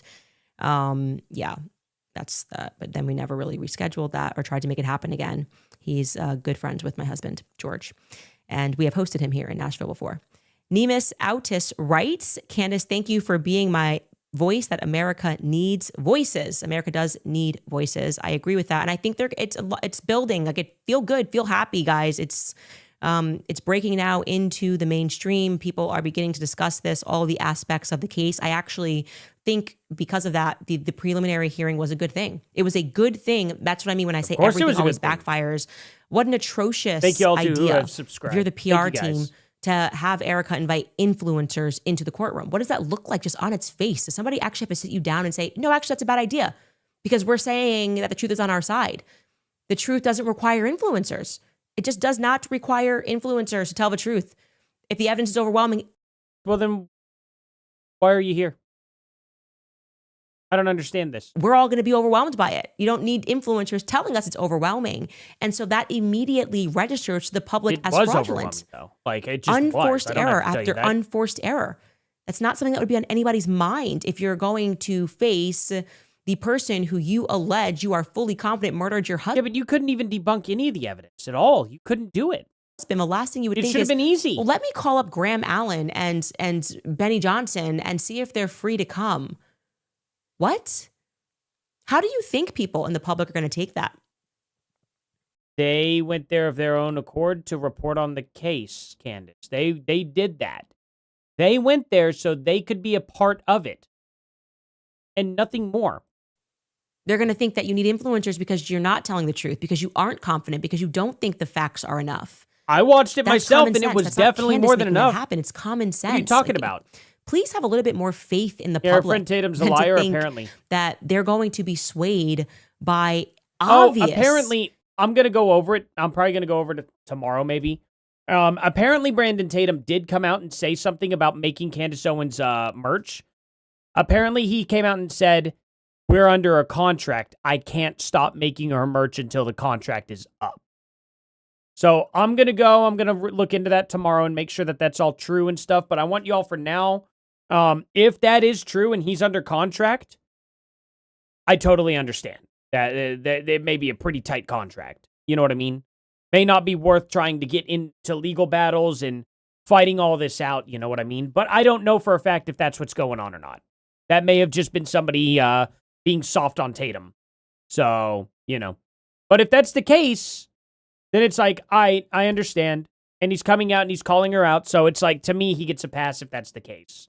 But if it's not true at all and, you know, and he hasn't actually said anything about that, I'm going to make a little bit of a stink about it probably over the next couple of weeks. We'll just see what happens. Raven for the super sticker for $2. Thank you so much for that, Raven. Thank you. Influencer Yeah, karma campaigns. is a beauty. They're so obvious. Like I said yesterday, when we were tracking, all of a sudden they're all bringing up Sandy Hook. They're all talking about Sandy Hook. That's an obvious influencer campaign, which makes us believe that your next plan. Candace, they were talking about Sandy Hook because Alex Jones did less than you and got more punishment. That's all they're pointing out. It's very obvious. Is going to be a lawsuit to try to bankrupt anybody who is meaningfully looking into this case. And the example, of course, will be me. Because that's what they're all mentioning, me. Like they're going to publicly hang me for how everyone in the world feels about this case, because clearly. No, you're doing that to yourself. We're just giving you enough rope. That's really just that simple. By all means, keep making a fool of yourself, Candace. We're fine with that for the most part. But we're going to keep calling you out whenever you make allegations with zero evidence. That's just a fact. The facts aren't convincing. Stop crying about enough. Again, if you didn't want the smoke, you shouldn't have started a fire. Be another unforced error, but we've just come to expect them from a Turning Point USA team who has reversed course in everything that Charlie Kirk believed. Zamet writes, Zamet, by the way, you are always here. Thank you so much. We do have like repeat people who give every day, and I'm just really grateful for that. This person writes, grateful to Charlie to have met you. I'm grateful that I met Charlie. We had such a great time. Like I told you, I am able to like laugh again and appreciate. And I swear, Candace watches my show. I think she has to watch my show at this point. You know? Hey, Candace, if you're watching my show, unblock me. Unblock me and let me know that you watch my show. I think you're a fan. And I think I'm just in a different space with it now. Like I'm fair to her. Took me going. That's the to thing. I'm one of the few people who's very fair to Candace. I don't know. Something just transformed. I don't know why she's the way she is. I can just look at the messages and feel happiness, as opposed to like the deep sadness and searching. Like I'm remembering so many little things and just Charlie's character and the stuff that he. Like the real Charlie, not the Turning Point USA machine. Oh, right. Not the fake Charlie, the Charlie that was going around and lying to us all day long. You're right, Candace. That was fake Charlie. You knew the real Charlie. The Charlie that was actually real and, that he was hiding himself from all of us, right? Is that what you're trying to tell us? Charlie Kirk wasn't really himself in front of us? Who was infiltrated and kind of turned into a workhorse. He was... Oh, yeah. You're right. They made a slave out of Charlie, too. He was great, man. Okay. I wish all of you guys did know well, the real Charlie. You make Charlie sound so stupid when you talk about him. You realize that, Candace? You make him sound like an idiot. Not a very nice thing to do, but I guess that's all a part of your plan. Kai writes, stay strong. We love you and we have your back. Thank you, Kai. Brooke writes, you carry truth like it costs you nothing when we all know it costs you everything. That's what real courage looks like. You've given so many of us the nerve to think clearly again in a world built to punish that. Go Max, baby. Christ is king. Thank you, Brooke. That is really, really sweet. And it has cost a lot over this last couple of years. It definitely has literally cost a lot over the last couple of years. Yeah, it has cost probably millions of dollars, but that's no sweat for Candace. And we've gained more. I mean, we've gained friendships. And I was thinking the other day, like, that sadness that I felt thinking that Charlie's last days were spent sort of waking up and... Yeah, Lindsay, I would love to meet Candace Owens in person. I'd love to have a debate with her. Absolutely. Anytime. I will gladly have that happen. I don't think she'd do that, though. She would lose badly. realizing that everything in his life was a fiction, a play, a movie. Now I feel a swell of an emotion realizing that Charlie, he never got to meet these friends, but Charlie had a lot of friends, man. He's still a trending topic and people are dedicating their lives to this. And what would Charlie say? He can see it. I have to think that Charlie could see it. Are you really going to tell us how Charlie Kirk would think after you ended up complaining, telling people to say, stop saying what Charlie Kirk would think and feel and what he would say? And here we go. Candace Owens being a hypocrite. 3, 2, 1, go. And he's seeing the Baron Colemans. And last night I was jumping in the chat of Lionel Nation and seeing how much people care about him. Like, he did have friends and he has friends. And I don't know. I just wanted to say that. Like, that makes me feel better just to Okay, well, she stopped herself short. see, like, you know, if Charlie was not a real person, that was what he earned. That's what he was building towards. That's the account that he was building, was that when he died, so many people were spiritually impacted by it, that they've been staying on this journey to learn the truth about what happened. His death meant something. It means something. And that is only because he was such a good person and he lived honorably. So please do not accept the filth that Andrew Colbert is selling, that Charlie was some liar and secretly he hated everyone. But you just said he was a liar. You just said you knew the real Charlie behind the scenes, not the fake Charlie that we all were seeing. Everybody and was That's weird. deceitful and I'm a working little behind the confused scenes. by That's it. not who he was. Natty Nicole writes, Candace, I saw a 15-minute compilation video of you and Charlie laughing together on YouTube, and it painted such a beautiful picture for those who weren't around back then. How dare they attempt to erase that? I pray for you always. I have not seen that. Where is that? Where is this? You got to try to find that, Sky. I have no idea where that is. Or Ashley, if you could look that up. I did not. Of all the things you saved, you didn't save that. That will. I'm ready to see it. I was not in a place emotionally where I could watch the clips of me and Charlie. And I told you guys that instantly. Like, we laughed like no other. Like, we had names for everybody, names for ourselves. He made fun of himself. He was so self-deprecating. Like, I could send him people making fun of him and be like, Exactly, yeah. Andrew never said Charlie Kirk was a liar either. But what Candace Owens is saying is everything Andrew Colvet's saying about Charlie Kirk is a lie, therefore making Charlie Kirk a liar. It's a stupid way of thinking. ha ha ha, this is so accurate. This is you. And he could send me things of people making fun of me. It's that, which is the best quality, when you can laugh at yourself and not take yourself too seriously. And yeah, I think I could be prepared to watch that. We went everywhere together. We really did. And I don't know. There's nothing really else to say about that, but I look forward to watching that. Oh, you found it. Let's pull that up. I want to see what it's called. Never be in Canada. Okay. You know, coming. We can Didn't help on our website. Do it. There we go. I'm not gonna waste my time going looks through like, thank you her so much for memory putting that together. I lanes. really, that's really meaningful. I didn't have the heart to do it myself, but Great. anyway, you guys, we have merch available on our website. As I always tell you, it's the easy. Oh, okay. So now then, never mind. She just goes on to herself. Oh, you know, it's unbelievable. It's unbelievable, to be honest. I don't know what's going to give first. I don't know what's going to give, when things are going to give, and when Candace Owens is finally going to get caught. There are people under NDAs that can't say anything. There are people who have text messages of Candace Owens that could say something, but are too afraid to. And I just don't know when eventually somebody is going to show Candace for who she really is. Because Candace has had 10 months at this point to show us evidence. Be 11 months here in just a few days. And we still have zero evidence to corroborate a single thing Candace Owens has said. Zero evidence. I don't think we're getting it, guys. I've held out for this long. I've held out for this long for Candace Owens to finally show us that it's a bombshell. Oh, this is going to blow the doors off everything. This is going to prove everything. This is going to do this and that. And it's just like, okay. When are we going to see it? When are you going to release it? Oh, you're never going to do it? Okay. All right. So we're supposed to just take your word for it. It's I don't know. It's a lot. It's a lot to deal with. Somebody has to show the evidence at some point, right? Somebody has to show the evidence of Charlie Kirk either really, really disliking Candace Owens, or Candace Owens has to show the proof that Charlie Kirk was completely turning on Israel. And I'm willing to bet we're going to see somebody after an NDA is up or something, or after a contract is up, or after somebody has finally just gotten the courage and was like, you know what? I can't let Candace Owens keep doing this. I think that's what's going to happen in the next few months. And I think somebody's going to show how Charlie really felt about Candace. I hope anyway. Maybe that won't happen, though. Maybe we'll keep going down this whole song and dance. Maybe Tyler Robinson's trial goes all the way and we either find out if he's guilty or not guilty. And then maybe Candace Owens still keeps going. I don't know what I'm going to do if that's the case. If she's still going on after that, I think I'm just going to have to drop it. If Tyler Robinson's case is over, I don't think I'll be able to cover Candace Owens anymore.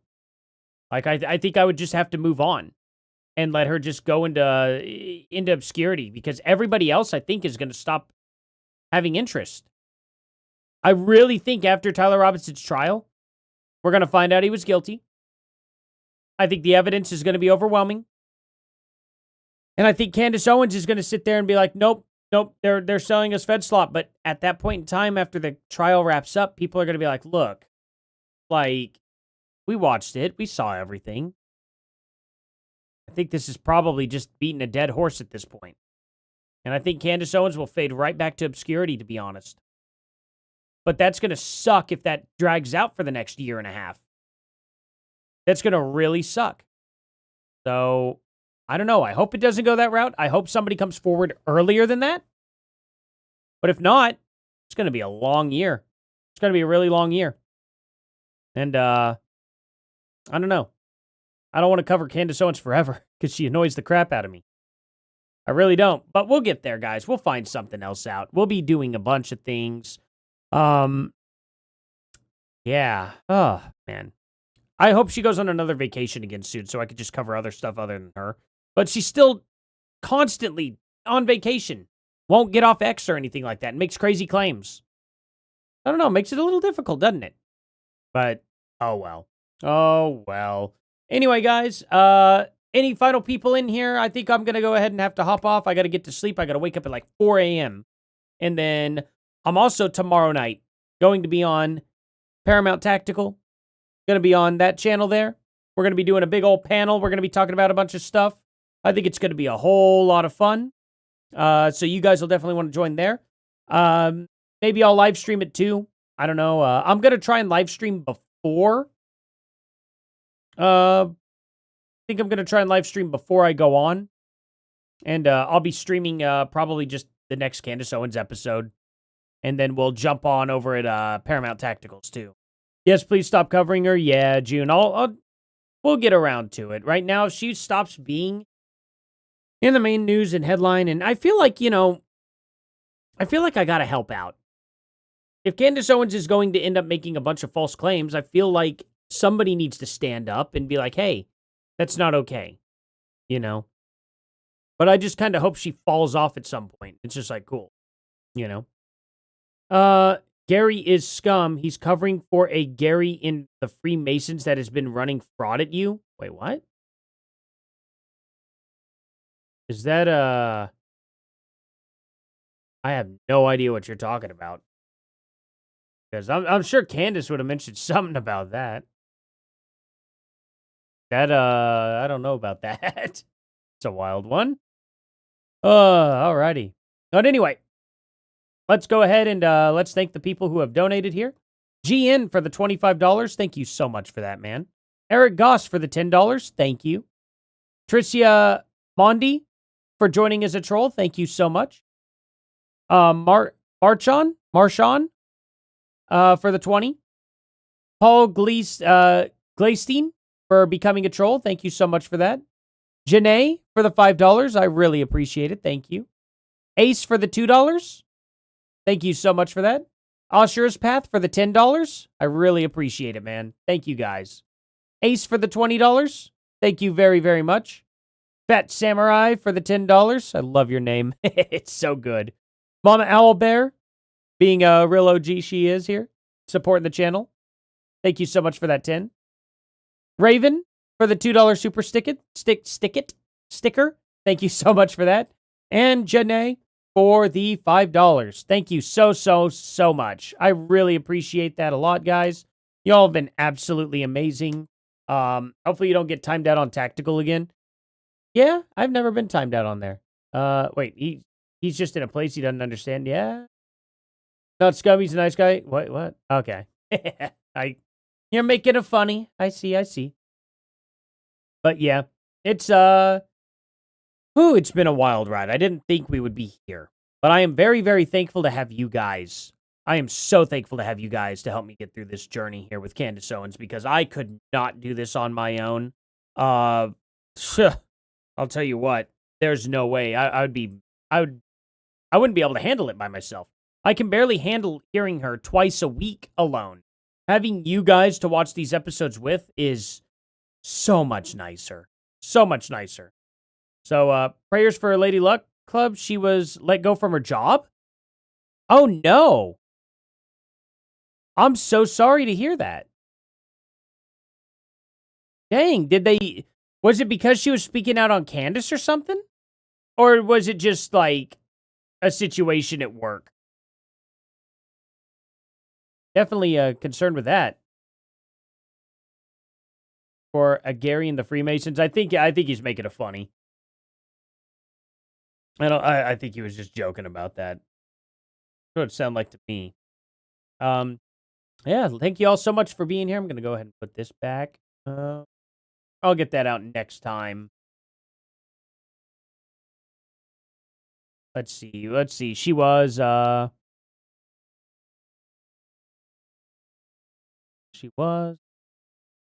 and the band Paramore. I liked a couple of songs by Paramore. I think it was Emergency is a really good song. Had to do with had something to do with ADA. What's ADA?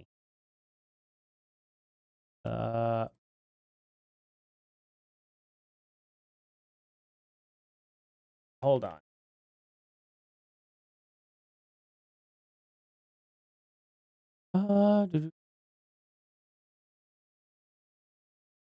Oh, it had something to do with disability? That'd be messed up. That'd absolutely be messed up. You think Gary is being used? Really? Why is that? Well, at this point, which Gary are you talking about now? Paramount, a film company? Yeah, exactly. The, getting his own film? Know what's going on? Just kind of curious here.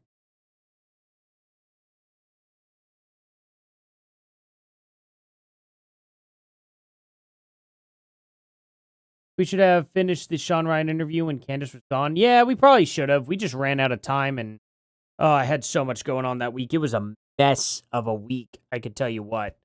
As things normally are, having to juggle life in general right now, full-time job that I'm working, my wife's full-time job, my kids, having to watch them full-time, no daycare, no nothing like that, and we're homeschooling and stuff, and there's so much going on.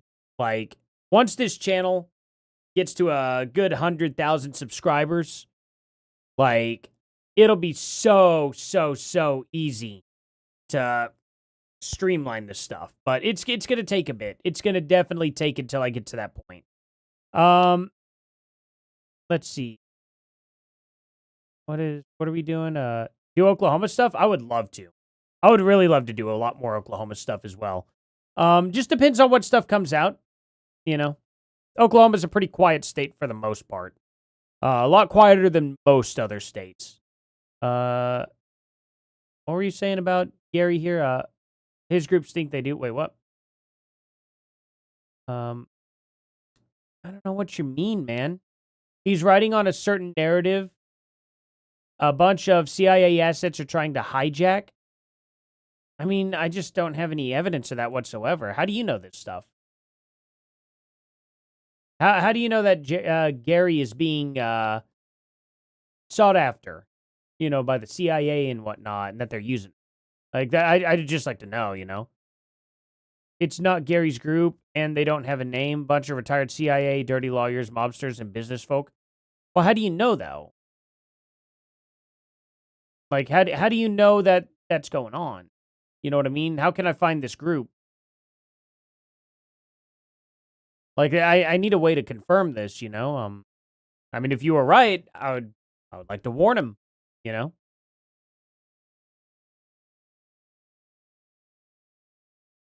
You had a question for the Candyites?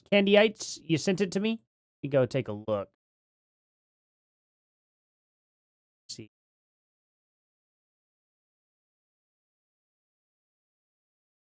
Oh, is it this TikTok video? Feel free to use to see if you get answers to what I ask here. Okay. Let's see here.